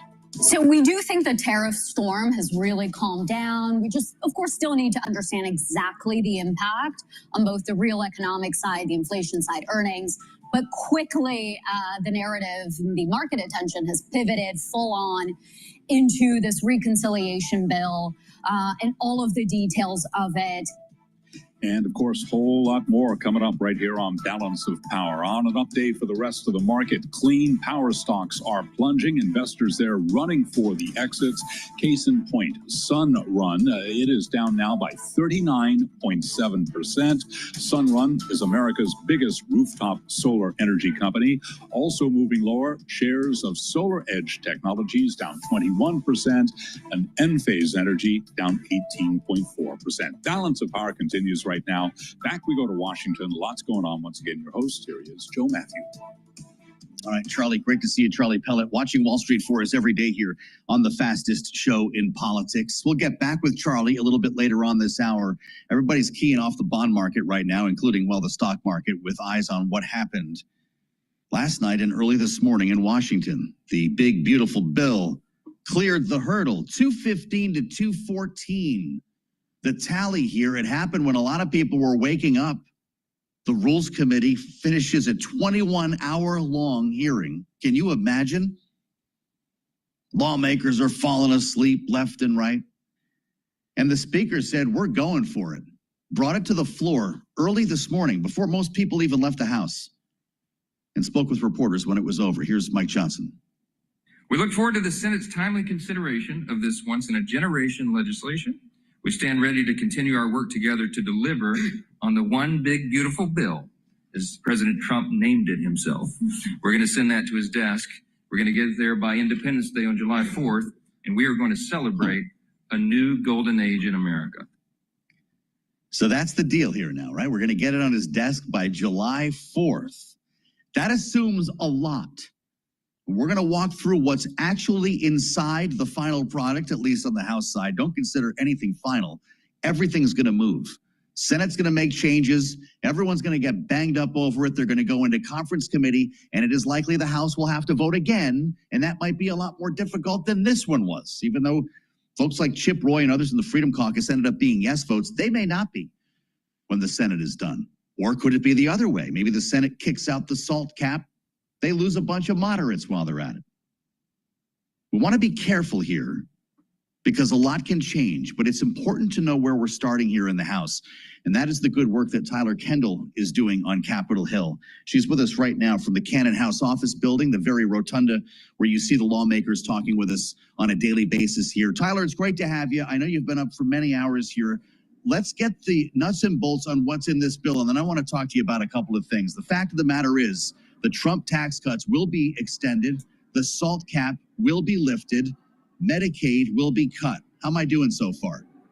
Yep, you got really the big headlines there, Joe. Of course, this will extend the 2017 tax cuts that are set to expire by the end of the year. Also makes good on some of those campaign promises, such as temporarily eliminating taxes on tips and overtime pay. Includes some other sweeteners that we've been following, such as incentives to build factories in the U.S. But at the heart of it were the two latter items that you mentioned. One, lifting that SALT cap from $10,000 to $40,000 to get those Republicans from high tax states like New York, New Jersey, and California on board with this plan. And then the other part was to get those fiscal conservatives that really need to see some deeper savings policies, as they call it, in order to get their vote on board. One, that includes moving forward those work requirements, and I'll start December of 2026. That's next year, of course, up from the 2029 originally proposed timeline. And then the second is speeding up the phase out of those clean energy tax credits under the IRA. Those will start in 2028 now, and also a more expedited timeline here. Now, to be sure, as you said, all this could change, and not everybody is happy with this current plan,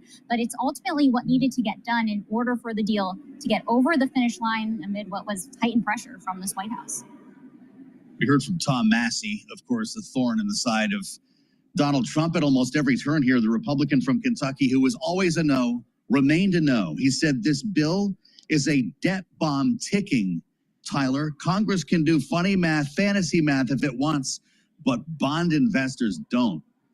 We don't have to get into the bond market right here, but I wonder how Mike Johnson managed to turn so many other no's into yeses. I already mentioned Chip Roy, Ralph Norman, another one. Was it the changes to Medicaid that brought them to a yes? Right, and we should also mention that the other no was Warren Davidson, a Republican from Ohio, who also yesterday took to X to highlight the bond market. I can also say that I asked Tim Bitchute, who ended up being a yes earlier this week, whether or not he was watching the bond market.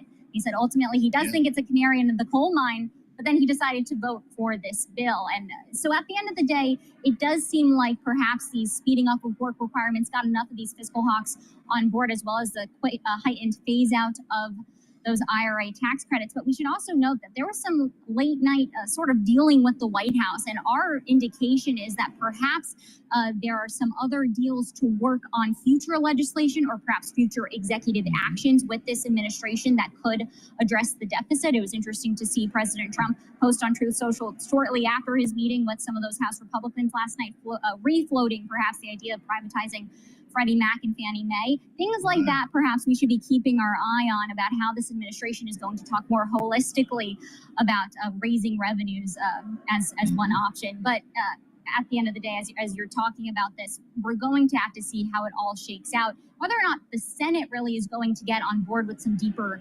spending cuts or fiscal, perhaps, responsibility, because we're talking about deficit spending in the House. When we look at what the Senate is looking at, there's going to be some heightened concerns from fiscal hawks there, because they're already talking about changing some of those savings policies. Sounds busy up there, Tyler. I keep hearing about jet fumes. Sounds like a lot of people are still around. Tyler Kendall is live on Capitol Hill, so you don't have to be. We need her in that rotunda, Tyler. Thank you so much. As we add the voice of Mike Dorning now, we need to talk to a voice of experience now that we've gotten this far. Helps to run our Capitol Influence team here at Bloomberg, Mike Dorning. They actually cleared the hurdle. Mike Johnson says they'll have it on the president's desk by the 4th of July. Does he need to talk to John Thune about that? Well, you know, that's an ambitious goal, but they have kind of created meet, which is to get it done by August. And that's because they've attached the debt limit increase to it. And there's a warning that if you don't increase the debt limit, it could be a default as soon as August or September. So as long as they keep those things together, it's going to help motivate the Senate to get it done by August, and you say we're going to get it done by Christmas, by July, and it's like, you know, when you hire a contractor, if they say July, maybe August. Right. Of course. You've seen a lot of these negotiations go down. Just what are your impressions on what happened in the last 24 hours to get Republican members like Chip Roy to vote yes, realizing they may not like what comes back from the Senate, but they got it this far. Well, they all like having the tax cuts. This is not a group of people who... So were they never really no's? They never really wanted to say no. They all wanted to get to yes, but they wanted what they wanted. I mean, Chip Roy, the conservative hardliners talk a lot about deficits, but what they really want are the tax cuts. But they do care about the deficits, and they want to get the spending down. The SALT Republicans, they do care about that SALT, but they want the tax cuts. The ones who are concerned about cutting Medicaid too much don't really want to cut Medicaid too much, but they really want the tax cuts.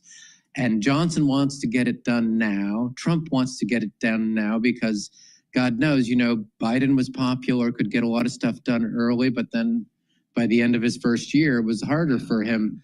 They want to strike while the moment's hot. So the people in the, like Trump and Johnson and Thune, want to get it done now.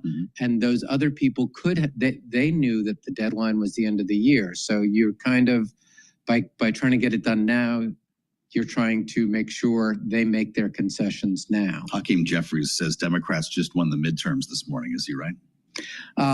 I think that may or may not be true. Ball. I think he thinks he's got a good story to tell, though, when it comes to Medicaid cuts, doesn't he?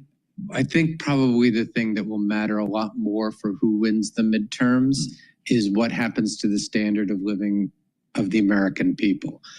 Is there going to be too much inflation because of tariffs or something else? Are people going to have a bad economy?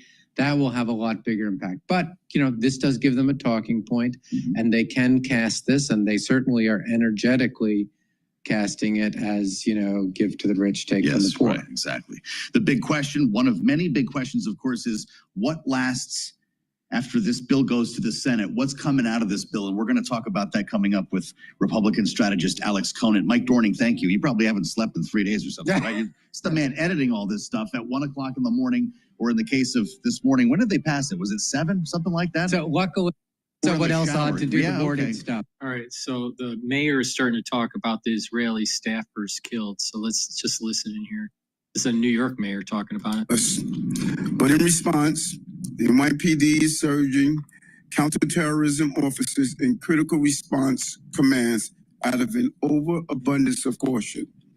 In addition to deploying heavy weapons teams to Jewish cultural institutions and house of worship, and enhancing coverage to Israeli diplomat facilities, we also did this periodically after the attacks on October 7th. But let me be clear, we are doing this out of an overabundance of caution. Deputy Mayor of Counterintelligence is monitored any chatter, and the police commissioner will be sure to deploy the manpower that's needed to protect sensitive location. In the last year and a half, we watched the hate bleed out onto our streets, onto our college campuses, and now at our cultural events. All right, so we're still waiting for the actual news conference. I believe that's in DC. Please go to my store, the-studio-reykjavik.com, and get the collagen. This is a dual purpose product.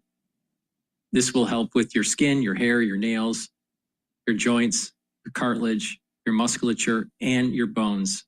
So please take the collagen. It's a powder. You get a big scooper in here. Take it every day. You can mix it with soft foods like hummus or yogurt. You can mix it with filtered water or milk, a smoothie, but take it every day. Do resistance training and help with that musculature, your joints and your bones and your skin, your hair, and your nails. Please go to my store and get the collagen. Very high quality product. Another great stack to help with your neurohealth is taking ubiquinol. Ubiquinol is the most bioavailable form of CoQ10 that you can purchase. Ubiquinol is an antioxidant. It's going to soak up free radicals. It's going to help with your mitochondrial health. It's going to boost up those energy levels. And ubiquinol helps with protecting your neurons. You should be taking ubiquinol every day if you're 40 years of age or older. Also, NAD Plus is a great supplement to boost up your NAD Plus levels. NAD Plus will increase your energy, help to repair your DNA damage, and NAD Plus protects your neurons. So stack ubiquinol and NAD Plus together, protect those neurons, increase that neural health. Also stack NAD Plus and ubiquinol with C60 or resveratrol. Those are also great stacks. So please go to my store, the-studio-reykjavik.com, get the supplements, take them the way I'm telling you to, and get healthy. Use discount 5 and you get $5 off any order. And making sure we have the proper law enforcement procedures that are in place. The people of Israel and the people of the United States are resilient. We share an unbreakable bond because of that.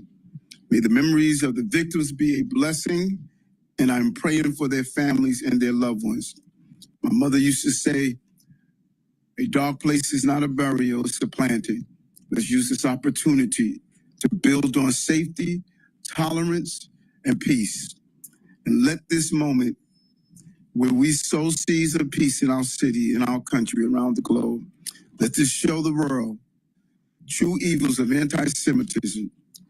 Make sure it never happens again. And again, I want to thank Reverend Sharpton. Early this morning, probably the first thing that was on his mind was to state that. All right, let's go back to Bloomberg here. By 2.7%, part of a broader tech rally today that's seeing NASDAQ up 0.7%, the NASDAQ 100 index up 0.6, S&P keeping it all in context up 14 now, up 0.2%, Dow Industrials up 84, also higher by about 0.2%. Wall Street is showing signs of stabilization just a day after that Treasury sell-off that shook markets around the globe. The 10-year 4.54%, the 2-year 3.98%, 30-year at 5.05%. Gold now down $17 the ounce. Spot gold down 0.5%, $32.97. West Texas Intermediate crude down 1%, $60.93 a barrel. Bitcoin a record there at 111,440 on Bitcoin, up today by almost 3%. BYD, China's top-selling EV maker, sold more electric vehicles in Europe than Tesla did for the first time, overtaking the American brand that long led the continent's EV segment. Today, BYD, the ADR is down 0.3%. Tesla shares up 2.4%. Again, recapping, the Dow, the S&P, NASDAQ, they're all higher, and the S&P up by 0.2%. For on-demand news, 24 hours a day, subscribe to Bloomberg News now, wherever you get your podcasts. And Balance of Power continues.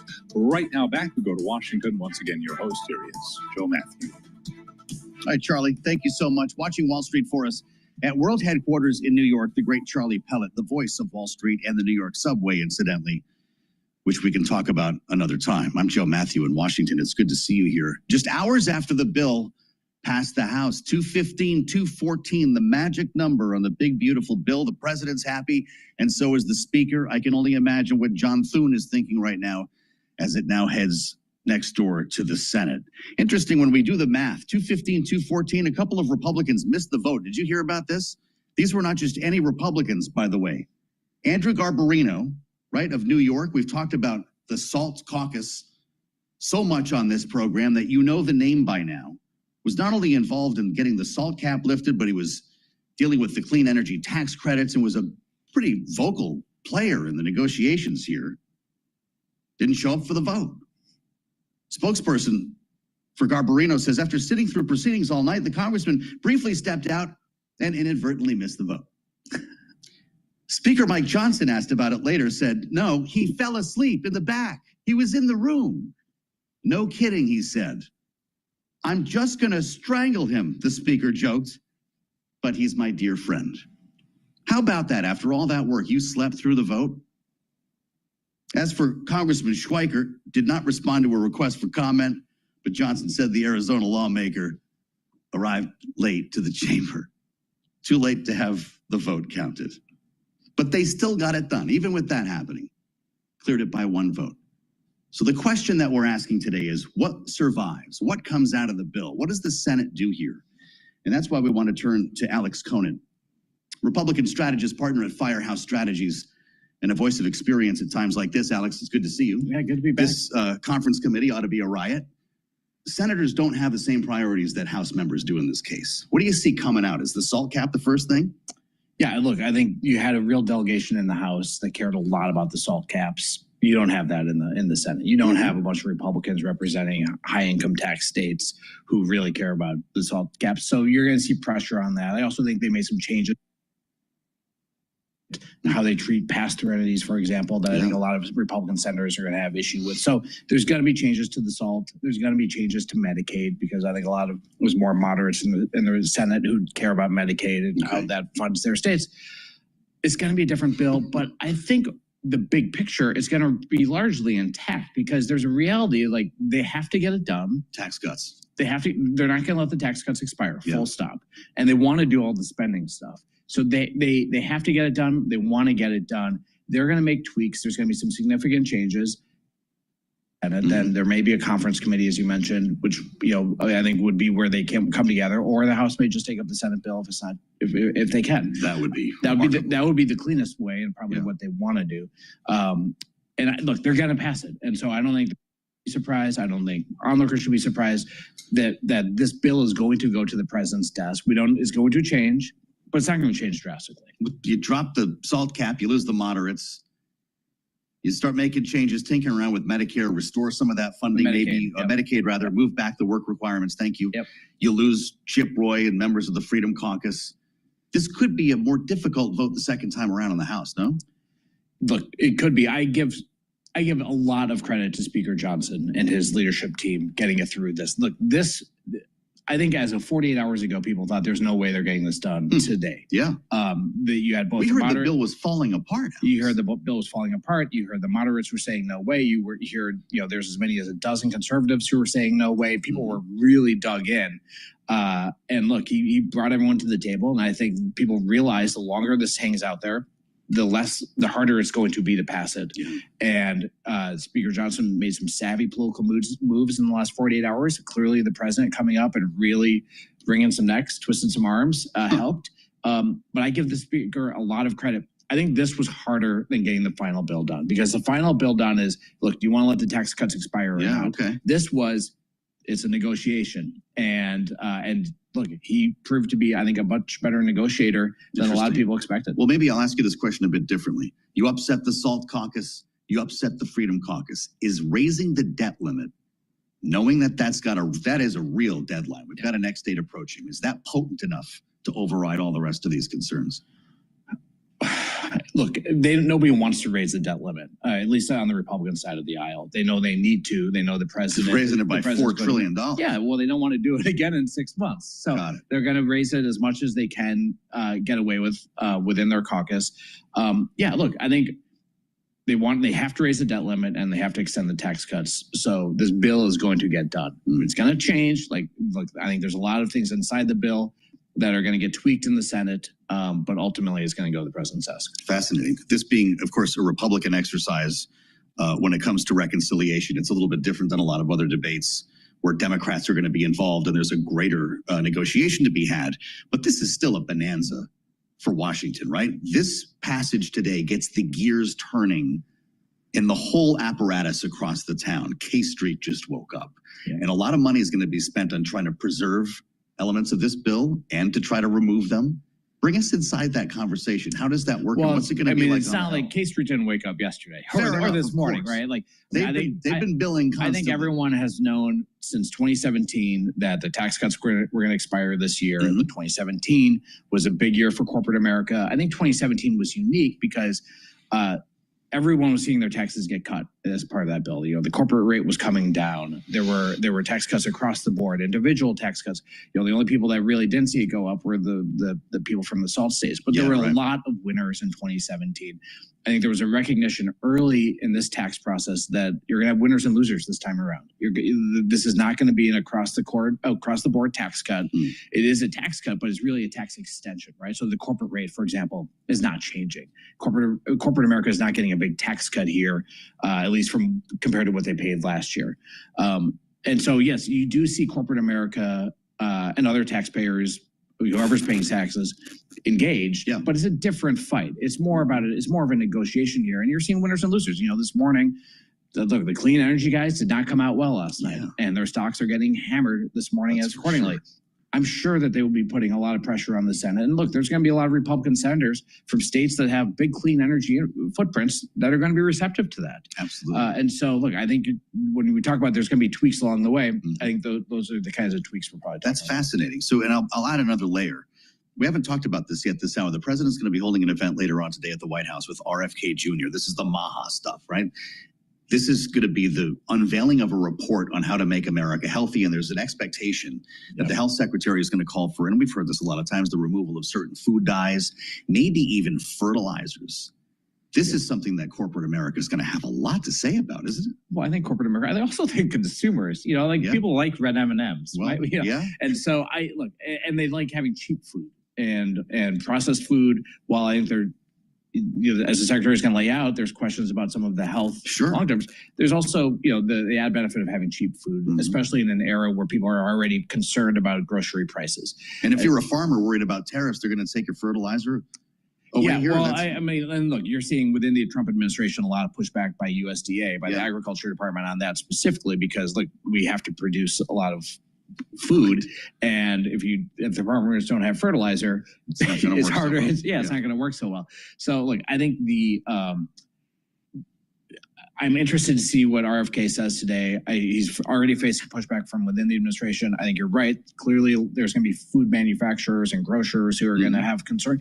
I also think there's going to be consumers that have concern, because I think people, at the end of the day, look, I'm a Republican. I'm a classic small government, limited government conservative Republican who really doesn't like the government telling me what I can and can't eat. Sure. Now, I want to have the information, and to the extent this is all about making more food, what's inside food more transparent, that is pro-free market. I'm all for that. But to the extent this is telling me what I can and can't eat, I think a lot of Republicans, not just, you know, forget about just your average consumers, but I think a lot of Republicans in Congress, that's going to make them a little uncomfortable. Enter Kirk Vashaw, who runs a company called Spangler Candy Company. They make sweethearts and dum-dums, lollipops. Not a fan of this idea. He told the Wall Street Journal, this is fascinating, "I'd rather get cancer than eat the bug," referring to an instance when his company used this coloring that came from insects. How many Americans feel that way when they hear this conversation in Washington? Look, I think Americans want to eat healthy food. I also think they want to eat their M&Ms. Right. And so look, again, I think if the end result of this is that people have more information about what's inside the foods they're eating, I think you're going to see a lot of support for that. And we've seen that over the last couple decades, right? Like better nutritional information, not just on food, but the things we drink. Yeah. In some places, you know, the restaurant menus and the like. I think for the most part, consumers appreciate that. I think consumers push back when they're told, "Hey, you can't drink that much soda. You can't eat that much food." You know, that just is not popular. Americans don't like being told what they can. It also doesn't seem to be the Trump brand. But he's going to stand up there with RFK Jr. today. Well, again, like RFK Jr.'s endorsement was a really big deal in 2016, and Trump knows it, and Trump's going to pay him back. He's not going to let him near the Big Macs. I mean, well, I'm pretty sure about that. There'd be a lot of it, not just the president. I think a lot of Americans would actually do that. Can they get this done by the 4th of July? This is the line today. What's the new deadline that the reconciliation bill is on his desk by the 4th. Not just a vote, but it's actually in theory, no reason they can't. You know, I think people were skeptical when they said they were going to get it out of the House. Yeah, I think the Senate's. All right, so it looks like they're going to start talking about Israeli staffers killed. I'm not sure if this is looks like it's still in New York. Let's just listen in really quick here. Us coming together, we are heartbroken and outraged by the tragic and senseless killing of these two individuals who were in the beginning of life, their future. This is just... All right, we're going to go back to Bloomberg here. Warehouse strategies as we prepare to assemble our... All right, they're doing a break, so let me just do a plug. Please go to my store, the-studio-reykjavik.com, and get the heirloom barley. This will help to detoxify your body, bring down inflammation, soak up free radicals with superoxide dismutase. Take it every day. You get a big scooper. It's a high density protein. This is a barley that you're not going to be able to get at a grocery store. This is a special barley. Take a full scoop or a half a scoop each day, mix it with soft foods, filtered water, a smoothie, or even milk. Take it every day, detoxify your body, bring down inflammation, and soak up free radicals. Extremely important to do every day to help the health of your body. And by bringing down inflammation, you're helping your immune system and your cardiovascular system. You're helping your joints. Really important. Now let's talk about clarity factor. Clarity factor is going to get rid of that brain fog. It's going to allow you to concentrate on tasks in school or at work or even at home. You can take this even if you're retired.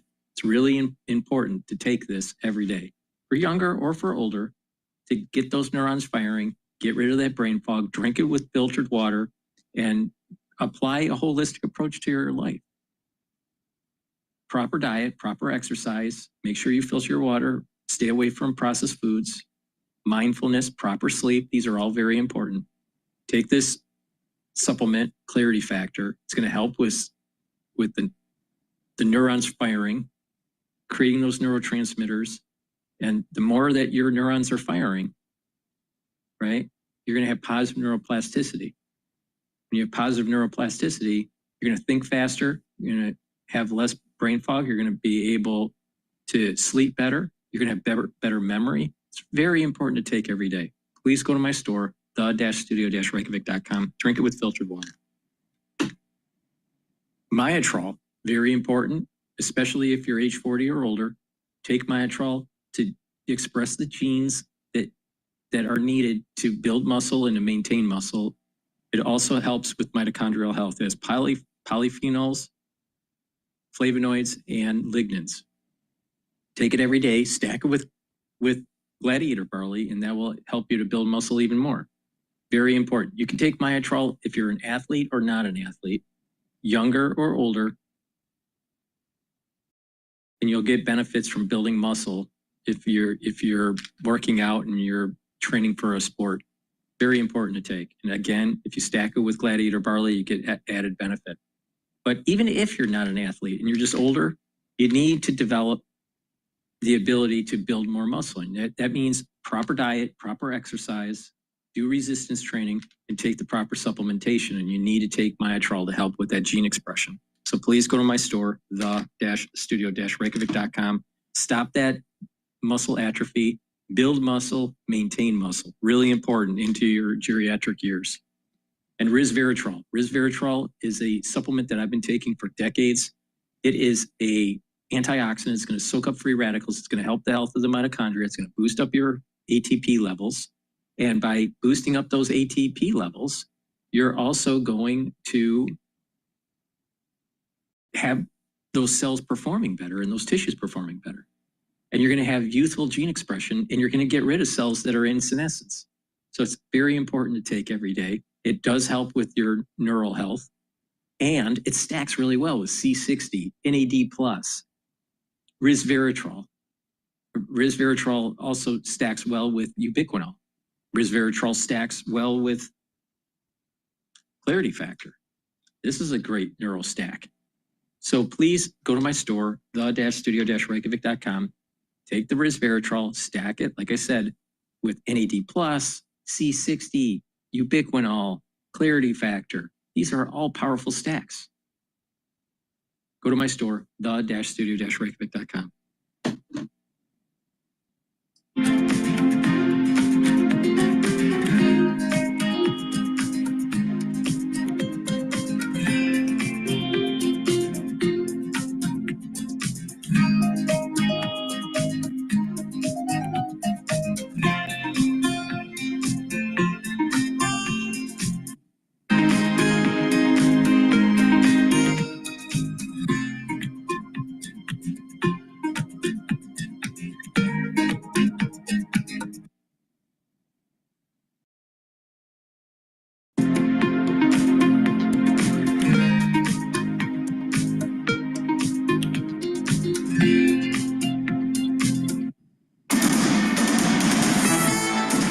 It's 12:40 on Wall Street. We do check markets all day long here at Bloomberg. We've got some dip buyers coming back into the market despite lingering fiscal worries. S&P right now higher by 9. That is a gain of about 0.2%. Cautious comeback for the equity market. And NASDAQ up 114, up 0.6%. And the Russell 2000 index of small cap shares now little changed on the day. The 10-year with a focus on Washington, 4.54%. The 2-year, 3.98%. The 30-year, 5.06%. Gold now at $33.04 the ounce, down 0.3%. West Texas Intermediate crude down 0.8%, 61.07 a barrel. Bitcoin at $111,000, up 2.9%, a record today for Bitcoin. Weekly jobless claims are down, even as economic uncertainty rattles Wall Street and Main Street. And with more, here's Bloomberg's Vinny Del Giudice. The Labor Department says initial jobless claims hit a 4-week low, 227,000. The data suggests businesses are comfortable with staffing levels despite increased tariffs and the impact of federal government budget cuts. The upbeat report covers the Labor Department survey week for its monthly employment report. Just the same, universities and businesses that have lost federal funding are cutting jobs, as are major firms like Amazon and Nike. Vinny Del Giudice, Bloomberg Radio. And speaking of jobs, sources tell Bloomberg that Walmart is cutting corporate staff in the company's headquarters in Bentonville, Arkansas, and other offices. Many of those said to be tech jobs. Walmart shares little changed, up by about 0.1%. Urban Outfitters, the retailer after earnings, surging now by 22.5%. Ralph Lauren after earnings up 0.6%. BJ's Wholesale Club Holdings down 1.3%. Rival Costco reports a week from today. Costco down by 0.3%. Recapping stocks higher. S&P up 8, now up 0.1%. The 10-year 4.55%. Balance of power continues right now. Back we go to Washington. Once again, your host here is Joe Matthew. Okay, Charlie Pellet, watching Wall Street for us every day here on Balance of Power. Thank you for joining us on the Thursday edition. You made it to the threshold of Friday. Yeah, it's Little Friday here in Washington. We still have one more. Everybody said the same thing when they showed up this morning. It's only Thursday? That may have something to do with a 7 a.m. vote today in the House. So 1 o'clock in the morning, 21-hour-long Rules Committee hearing. They did finish it, by the way. Not to mention the 10 o'clock at night thing they did in the Budget Committee. It's been interesting times here in Washington, and they're pushing the clock still on getting the bill, now that it's passed the House, through the Senate. And in fact, well, back through the House again once these two versions come together and on the president's desk by the 4th of July. We'll see about that. An aggressive timeline, we can all admit. Alex Conan just told us it was perfectly realistic. But some things are going to have to take place between now and then. And if you ask Chip Roy, who, by the way, voted yes for this, member of the Freedom Caucus, pushed for changes and was a holdout to the last minute, specifically when it came to the Medicaid cuts. He's hoping that the Senate finishes the job. He just came out with a statement a couple of moments ago. He says we must reduce deficits much further, even as we continue to work to fully repeal the IRA's unreliable energy subsidies and reduce the damage done by Obamacare's Medicaid expansion. He talks about reducing provider taxes to end the unnecessary inflation of costs in healthcare. Capping the statement, I stand ready to work with my colleagues in the Senate to continue to get this bill right before sending it to the president's desk. It's our first chance to play it to the panel. Rick Davis and Jeannie Shanzano are with us. Of course, Bloomberg Politics contributors. Rick is our Republican strategist and partner at Stone Court Capital. Jeannie, Senior Democracy Fellow with the Center for the Study of the Presidency and Congress. So, Rick, they got it done. And a lot of questions now about whether Chip Roy's wishes will be fulfilled. You spent a lot of years in the Senate. They're not too concerned about what the House thinks right now, apparently. What changes are coming? Yeah, if anything, I think the Senate's been uber respectful of this House process. We know that John Thune wanted a different process. He wanted to cut these bills up in separate pieces and pass them independently. But, you know, he's going to get what he's going to get. And it's highly likely that the Senate will enact its will on this bill, whether it's a full swap out where the Senate takes up the House bill and then puts an amendment in that swaps out it entirely for a Senate version, or whether they just amend it so heavily that guys like Chip Roy, who are like dependent on the Senate to change the bill, he's going to be right. They are going to change this bill But it'll be interesting after they've changed it, which will be in contrast with everything Chip Roy's been trying to accomplish. Less spending cuts, as much spending as there is. These guys are going to walk the plank again. I mean, at some point, someone's going to scratch their head and say, "Methink they doth protest too much." A little Shakespeare today on the show. At some point, Chip Roy and his friends on the Freedom Caucus are going to be seen as total bullshit artists. I mean, at some point, they got to either vote against this stuff or shut up. Wow. Rick just laid it down, Jeannie. I never thought we'd have to bleep our own panel here. Are you, as a Democrat, this is a real question, are you hopeful that the Senate will make this more palatable, specifically when it comes to Medicaid? Yeah, I mean, we can always dream, but the reality is that this bill is a complete, this is a completely Republican bill. Chip Roy is barking up the wrong tree if he thinks that the Senate Republicans are going to make this more palatable for him. Democrats are certainly not holding out for that. The reality is this bill is a crime if you think about the issue of the debt and the deficit and what we are doing to our children. It is a crime if you think about what we are doing to the poorest people in this country. It is a crime if you think about what we are doing to issues like healthcare. So this is all around a Republican bill. They are going to have to own it. And this is why Hakeem Jeffries said last night, this is what we will be talking about. This is what Democrats will be talking about going into 26. And this is why Republicans are going to be running away from it very, very quickly. Well, so do you doubt the timeline here, Jeannie? Because you've got the debt ceiling hanging over everybody's head when this comes back to the House. I don't doubt the timeline. I think, look, January 4th is possible. Is it going to happen? Hard to say. On the debt ceiling, you already have people like Rand Paul and Ron Johnson saying they never wanted these tied together. So, who knows what happens there? Even Rick Scott said he is not particularly pleased with that. John Thune, just like Mike Johnson, can't afford to lose too many of these folks.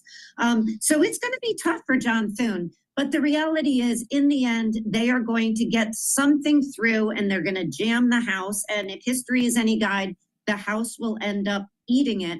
But the problem is all those people who have been barking about not wanting what's in this bill because their jobs, their seats are on the line, are probably going to lose those seats anyways. So they probably should have, if they really are very, very committed, done what Tom Massey did, which is stick to their strong beliefs. But, we only had 2 go there and 1 vote present.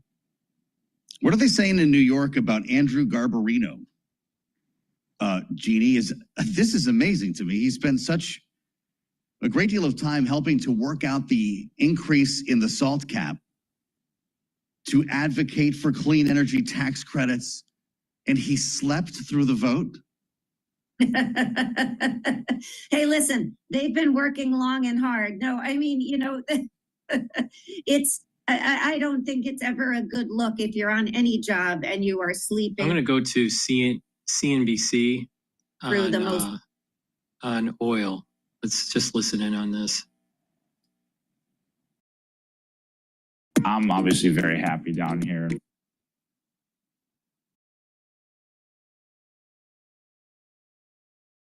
Some pressure this morning. Reports indicating OPEC Plus discussing an output hike in July. Carlisle's Chief Strategy Officer of Energy Pathways joins us now. He's Jeff Curry. Jeff, good to see you.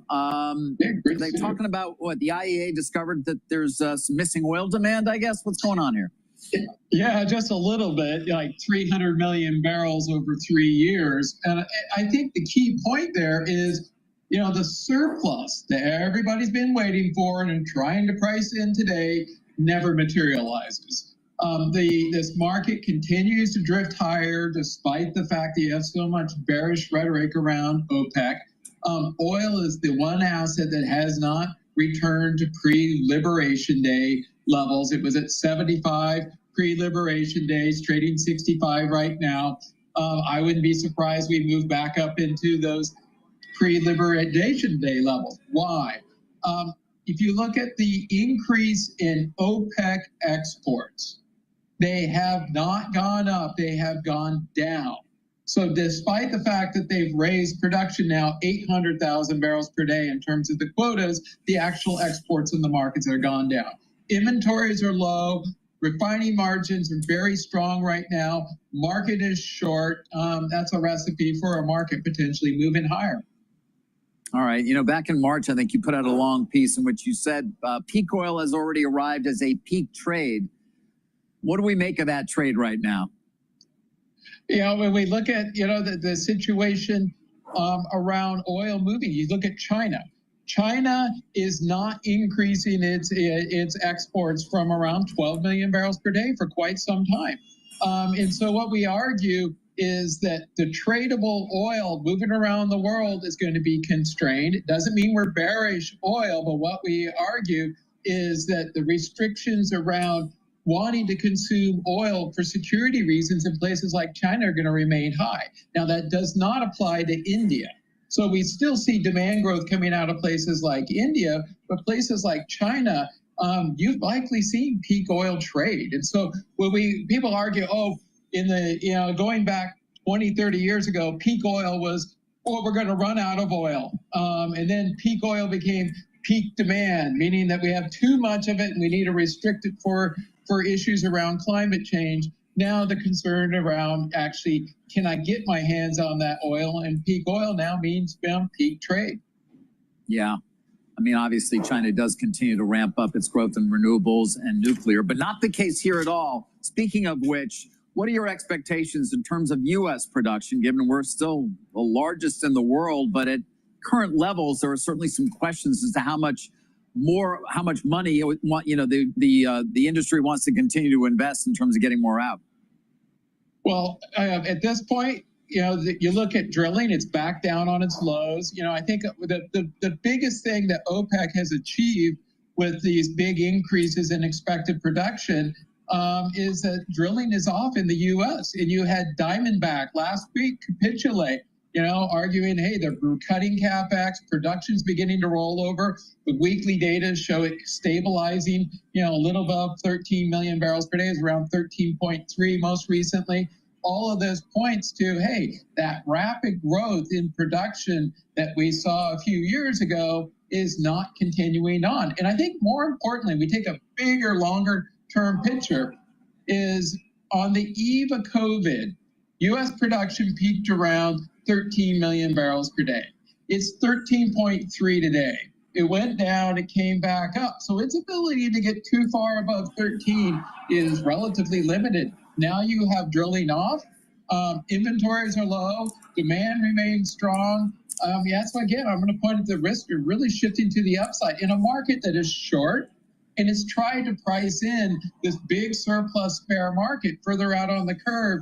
And the one thing I say is, like, if every time the market tries to fade the front end tightness, it gets in trouble. Like I say, don't join the party until the party started. So that bear party, it hasn't started. I'm cautious, trying to join that bear party today. All right. Well, we'll be watching, and we'll have you back and see how you did. Jeff, always appreciate it. Thank you. It's here. My observation with UCO, it's trading right now at 2096. It did sell off a little bit early in the session and then came back up. And the oil futures is trading at 61.19. It was trading with a 90. It was trading with a 60 handle. So 6120 is what it's trading at right now. Gush is trading at 2087. So it's coming back from the intraday session low of 2018. And DRIP is coming back down, and that's trading at 10.97. Natural gas is still trading at 3.25. Natural gas, there's an increase in inventory for natural gas. Please go to my store, the-studio-reykjavik.com, and use this stack that will help your cardiovascular health and your bone density. So let's talk about the bone density first. So you need to do resistance training and taking calcium and also take in magnesium. You can get the magnesium from my store through the magnesium zinc supplement, vitamin C and magnesium, or the Boomer Boost. Magnesium is going to help the efficacy of D3. So let's talk about D3 for a second. D3 will help with gene expression. It's a gene expression cofactor. D3 will help to get rid of cells that need to go into apoptosis. And D3 will help you absorb calcium. By absorbing calcium, you're going to be able to deposit more bone matrix if you do resistance training. Now, if you take vitamin K2, MK7 molecule, there's a dual purpose. That's to help with bone density, but also cardiovascular. The D3 and the vitamin K2 will work together to help with absorbing calcium and helping to deposit that bone matrix. But it's important that you do resistance training and vibration exercises like calf lifts. And by having vibration coming up through your leg, into your hip, and up through your vertebrae, you're creating a micro environment, a micro signal to actually stimulate osteoblasts so it deposits more bone matrix. So that's really important. So do the resistance training, do the vibration exercises, take in calcium, take in magnesium, and take the D3 K2 stack, and that will help with bone density. Extremely important. No matter what age you are, you should be doing this now. Also, D3 and K2 will help with your cardiovascular health, because what that does is it helps to pull some of that calcium depositing around plaque, pull some of that out and reduce further calcium depositing. So please go to my store, the-studio-reykjavik.com, get the D3 and the K2. Now, to add to that stack for cardiovascular health, take the nattokinase. Nattokinase will break up clots because it's fibrinolytic. And nattokinase will help to bring down your LDL levels and increase your HDL levels. That means you're improving your lipid profile and you're lowering the chances of oxidized LDL. Oxidized LDL ends up being plaque. So you don't want that in your vascular system. So nattokinase is important for cardiovascular health. You can take it separately, but it works better when you take it with the D3 and the K2. So stack it. So this is a great way to target two systems at the same time. Taking the D3 and the K2 is going to help with your cardiovascular health and your bone density. And an added benefit when you add in the nattokinase is breaking up clots and helping your lipid profile. So please go to my store, the-studio-reykjavik.com.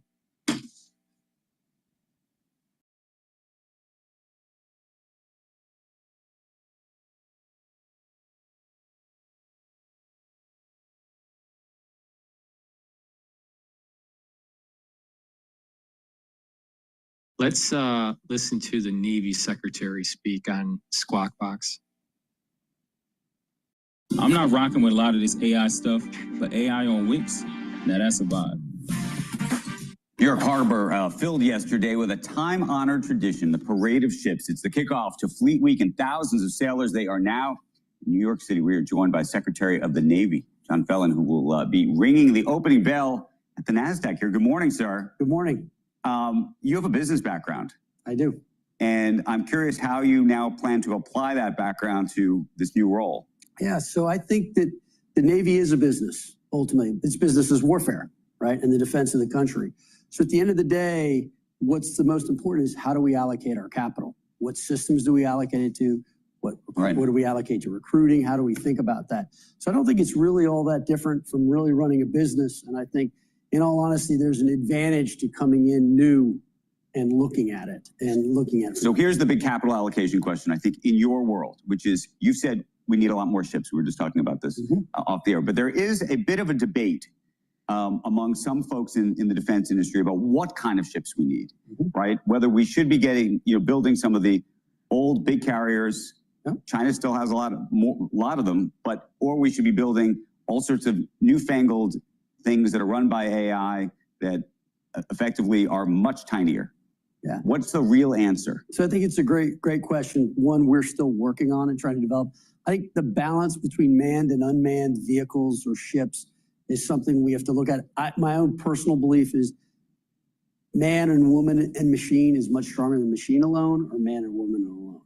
And And so how we integrate drones and unmanned vehicles into the force will be critical. And the Navy's been experimenting with this a great deal. In terms of number of ships, I guess what I'd say, you know, I've heard the carrier debate and the carrier argument. The one thing I always find is whenever a conflict starts, the first thing is, where are the carriers? You need a Navy. In order to be a superpower, there's three things you need. You need a Navy. There's actually, I'll put it in, there's three reasons the United States is a superpower. The United States Navy, the US dollar, and the capitalist system and the American people. That's why I think we're a superpower. And I think the president has correctly identified this, and this is why we've got to focus on shipbuilding. But in terms of carriers, they're moving airfields. They're not stationary targets. So you have to really balance all this we hear people from Silicon Valley who are now in the defense business who say, these carriers, this is like something from 50 years ago. It's an employment opportunity for certain states where these things are made. There's an enormous amount of pressure on folks like yourself, from folks in the Senate and Congress, to protect jobs, and that it's more about that than it is about the new sort of version of defense that we're all going to be needing, via drones and everything else. Yeah, look, the Navy's open for business. I think a lot of these new technology companies, it's critical that we incorporate them and get them into the system and adapt a lot of this technology that they're doing. At the same time, you have to think about vulnerabilities and what vulnerabilities you're creating. One thing you learn about, so I grew up on the water, I grew up in Florida, when you're out on the ocean, you want redundancy, okay? So we can create all this slick technology, but that slick technology is driven by one thing, a network.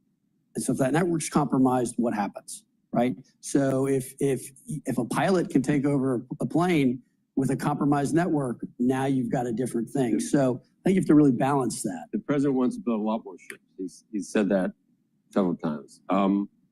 We're behind, but we're down but not out. Would you say for every one of our ships, China's built 6? Yes, China is building. But they're not as technologically as advanced as what we're capable of. Yeah, we're building very different ships that are technologically far more capable.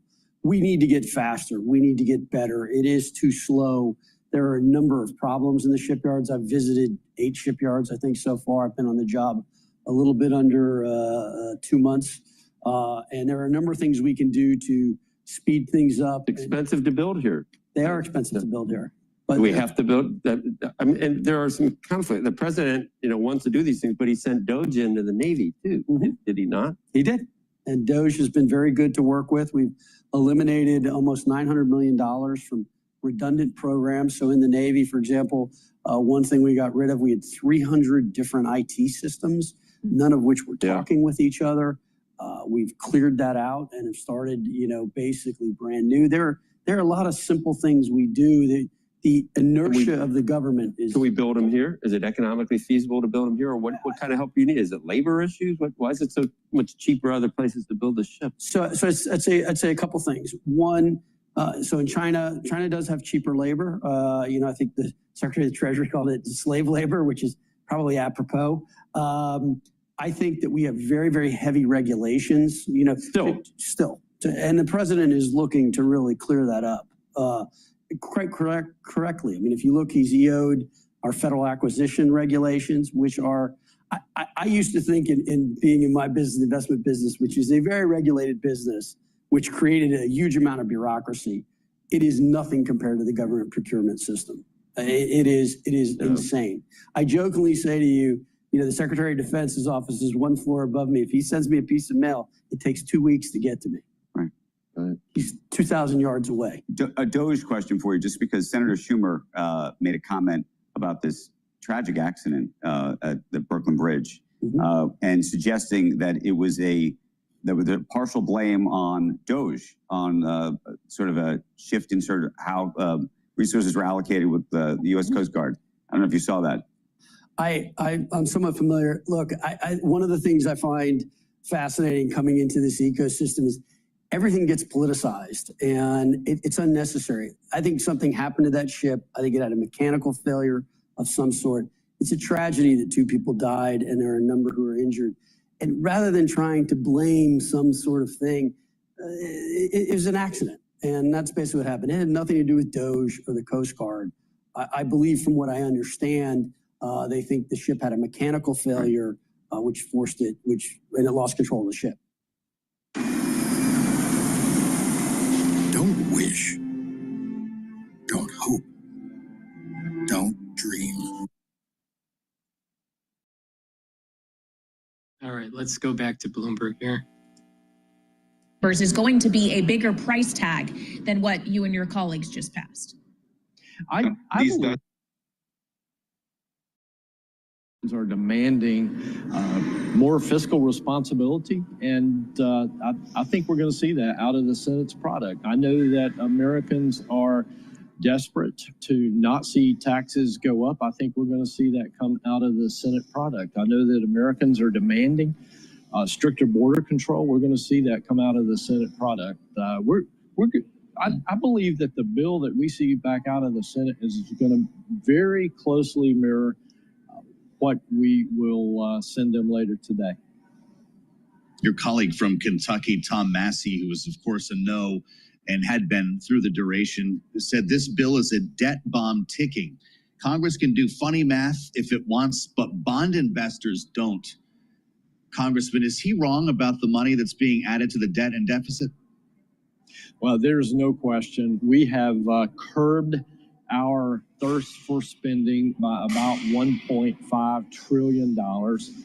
There's plenty more work to do, but I think that we have to take a moment and celebrate what we were able to accomplish at this momentous time.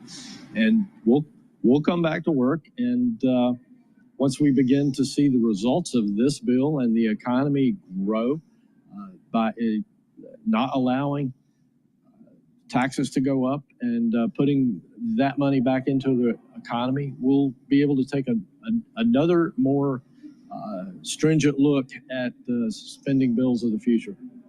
But we have curbed the thirst for spending in a way that you've not seen up here in D.C. for a while. Well, as you talk about the potential economic benefits of this legislation, Congressman, are they in no way, in your mind, offset by existing tariff policy or the risk of higher tariffs that still could come in the future? Well, what we're seeing out of tariffs right now is budget surpluses. We're seeing income that has not been yet placed on the balance sheet of the United States. That is not fully baked in. I think what we're also going to see as President Trump continues to negotiate with these tariffs would be even a stronger economy with more investment here in the U.S. and more jobs. That said, Congressman, the CBO says this bill will boost the incomes of the richest 10% of Americans while lowering the incomes of the lowest 10% of Americans. How does that resonate in your district? Well, CBO has not had a very good record in being right. The reality is right now, the tax rate for the highest earners in America is 37%. And when this bill comes into law, the highest tax rate will be 37%. The left is not bothering to tell you that. They're using the old-fashioned talking point. That is the CBO the left? The CBO is just inefficient. I'm not going to say that they're partisan or not, but when you go back and look at their record, they do not have a history of being accurate.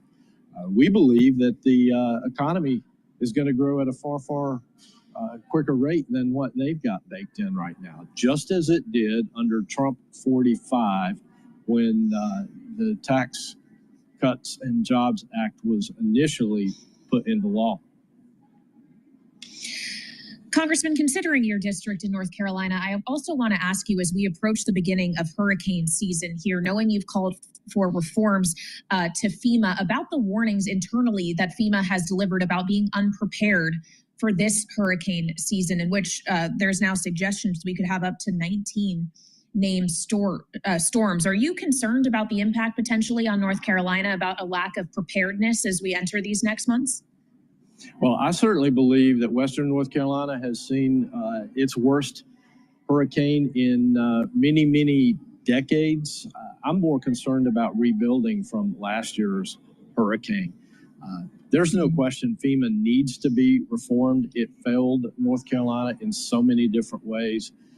I'm happy to have had the opportunity to suggest to the president some reforms that should be put into place now to help whoever the victims of the next storm might be.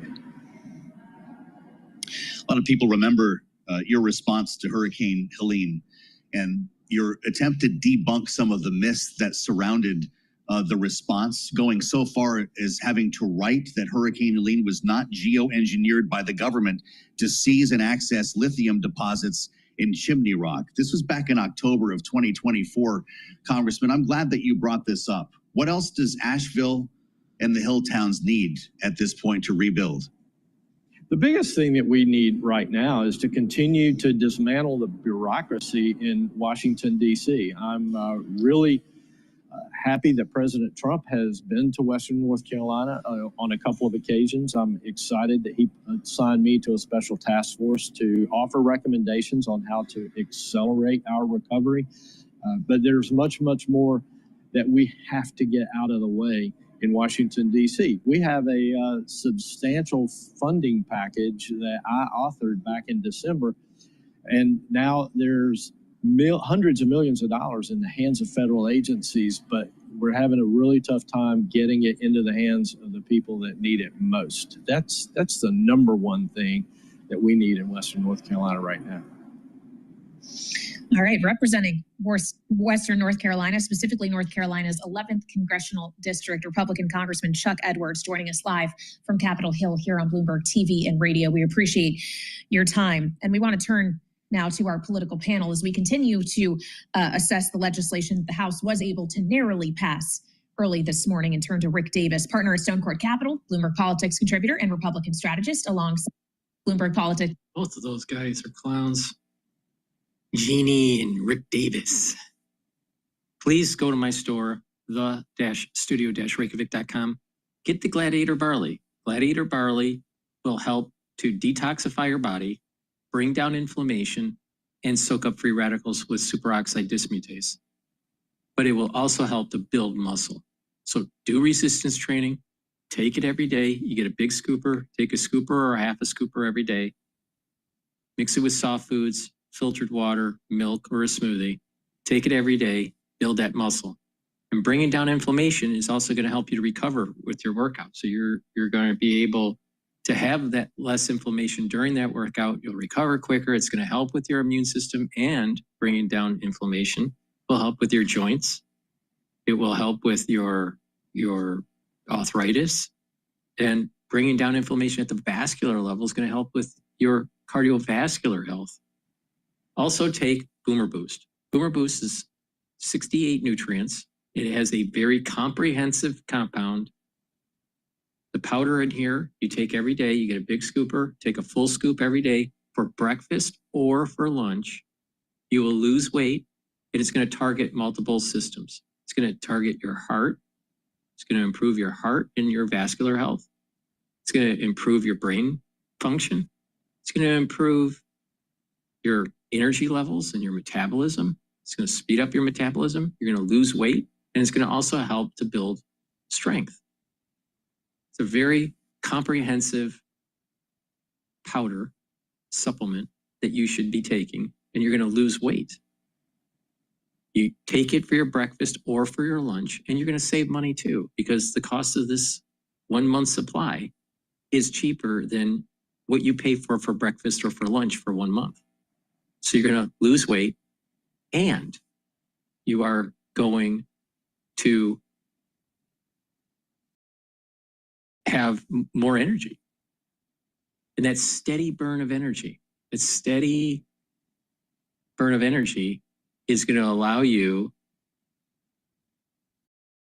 to have more vitality. And when you have more vitality, you're going to just do more things. When you're doing more things, then you're going to build more muscle, you're going to be more active, and you'll have less atrophy. See, you got to take a look at what's the process of aging. And many factors that go into aging is reduction of energy. Mitochondrial health starts to go down. You get atrophy of your muscles. Brain function starts to go down. Sometimes depression increases, you know, when people get older because they feel lonely. So there's lots of things that go into the aging process. But if you start to improve your mitochondrial health, you are more active, you build muscle, improve your bone densities, improve your blood flow. These are all very positive things. So please go to my store, the-studio-reykjavik.com, and get the Boomer Boost. This is going to target your heart, your vascular system, your strength. Very important, your brain function. It's going to get rid of that brain fog. You're going to be able to concentrate better. You're going to be able to sleep better. You're going to be able to think more clearly, faster. Your memory is going to be improved. So, and it's a holistic approach. See, if you take this Boomer Boost and you stack it with the Gladiator Barley, you're building up strength and you're targeting all those systems that I just mentioned, but you're also controlling A1C levels. You're controlling your blood glucose levels. And if you apply this in a holistic fashion, like I've been mentioning throughout this whole broadcast, eating properly, proper diet, proper exercise, filter your water, stay away from processed foods, mindfulness or spirituality, bring your central nervous system, go from sympathetic to parasympathetic. You want to be in a parasympathetic mode, and that way your blood pressure goes down, your cortisol levels go down, you're in a more relaxed state. These are all beneficial for your health. If you're chronically stressed, you're going to age faster just because your cortisol levels are higher. Your blood glucose levels increase with higher cortisol levels. That's doing damage at the vascular level, especially if it's chronic. So spirituality is going to help. The 4 modalities of exercise, resistance training, cardio, balancing, and stretching. All of those are very important. Don't just do one of them. You have to do all 4 of them, all 4 modalities. Learn new things, talk to people, read and write. Stimulate that brain. Just like you're stimulating your muscles to prevent atrophy, you need to stimulate your brain to prevent neurons from not communicating as well. What I call negative neuroplasticity. You have positive neuroplasticity where you're gaining dendritic connections. Negative neuroplasticity is a recession of those connections. So it's a holistic approach. So go to my store, the-studio-reykjavik.com, and get the Boomer Boost. Now, it's very important to realize that Dr. Paul Cottrell is older than Alex Jones. But Alex Jones looks a lot older than Dr. Paul Cottrell. Now, why do you think that is? I have been doing an anti-aging protocol for a long time, all right? Now, over the decades, it's been improved because of different supplementation coming on the market, anti-aging research that gets published, or longevity research, learning on how the body ages, sports medicine. Lots of things have come out the last 20, 30 years. And you have these gurus that are starting to share their knowledge about how they actually slow down their aging process. Guys, and males and females doing this, and having data to prove it, using biometric data such as blood workup, methylation data of their epigenomics, telomere lengths, all this stuff. So you can learn from all this, all right? So if you follow my protocol, if you listen to what I have to say, you are going to slow down the aging process. You're going to improve your endocrine system. You're going to improve your brain function. You're going to improve your cardiovascular function. You're going to get healthy. And if you reduce the chronic diseases at the societal level, based on a simple idea, stop the bread and circus and take charge of your own health, we would save tons of money in healthcare costs at the societal level. Billions, tens of billions of dollars would be saved. The two biggest chronic diseases that are mostly reversible and controllable in the United States is cardiovascular disease and diabetes. And I gave you the formula to stop it. And not only that, I tell you what to look at in the market to make money. I give you resistance points, support levels. And if you've been listening to me, you would have made money in going into the S&P 500. You would have made more than 18%, anywhere from 10 to 22%, depending on where your entry points were and how you were dollar cost averaging. There were other people out there that were saying, the market's selling off and everything's going to hell and blah, blah, blah. And I said, don't bet against America. You know why?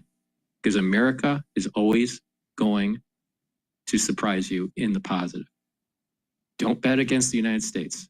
Don't ever, ever, ever bet against the United States.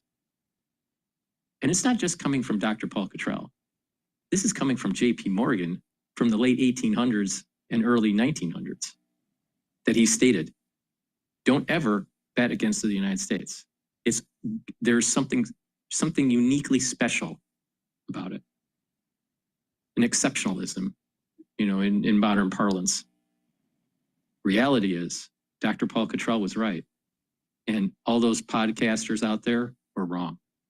And the ones that listen to me made 10 to 22% return with their new deployed capital in 5 weeks. So there were other people saying, go buy gold, go buy gold. The treasuries are selling off, the dollar's selling off, the market's selling off. And I said, buy into the market, it's going to go up. Now, of course, you're going to have ups and downs, but just case in point here, 5 weeks ago, a little bit more than 5 weeks ago, we were at 4,830 for the S&P 500. We are now trading at 5,854.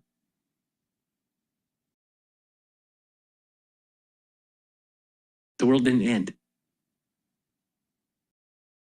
And you would benefit with the new deployed capital if you paid attention to me. So just extrapolate that to your health. If you listen to me and you follow the protocol, you slow down the aging process. And when you slow down that aging process, you're going to be boosting up your immune system and improving your endocrine system. Thank you for listening. This is the end of my broadcast tonight. So please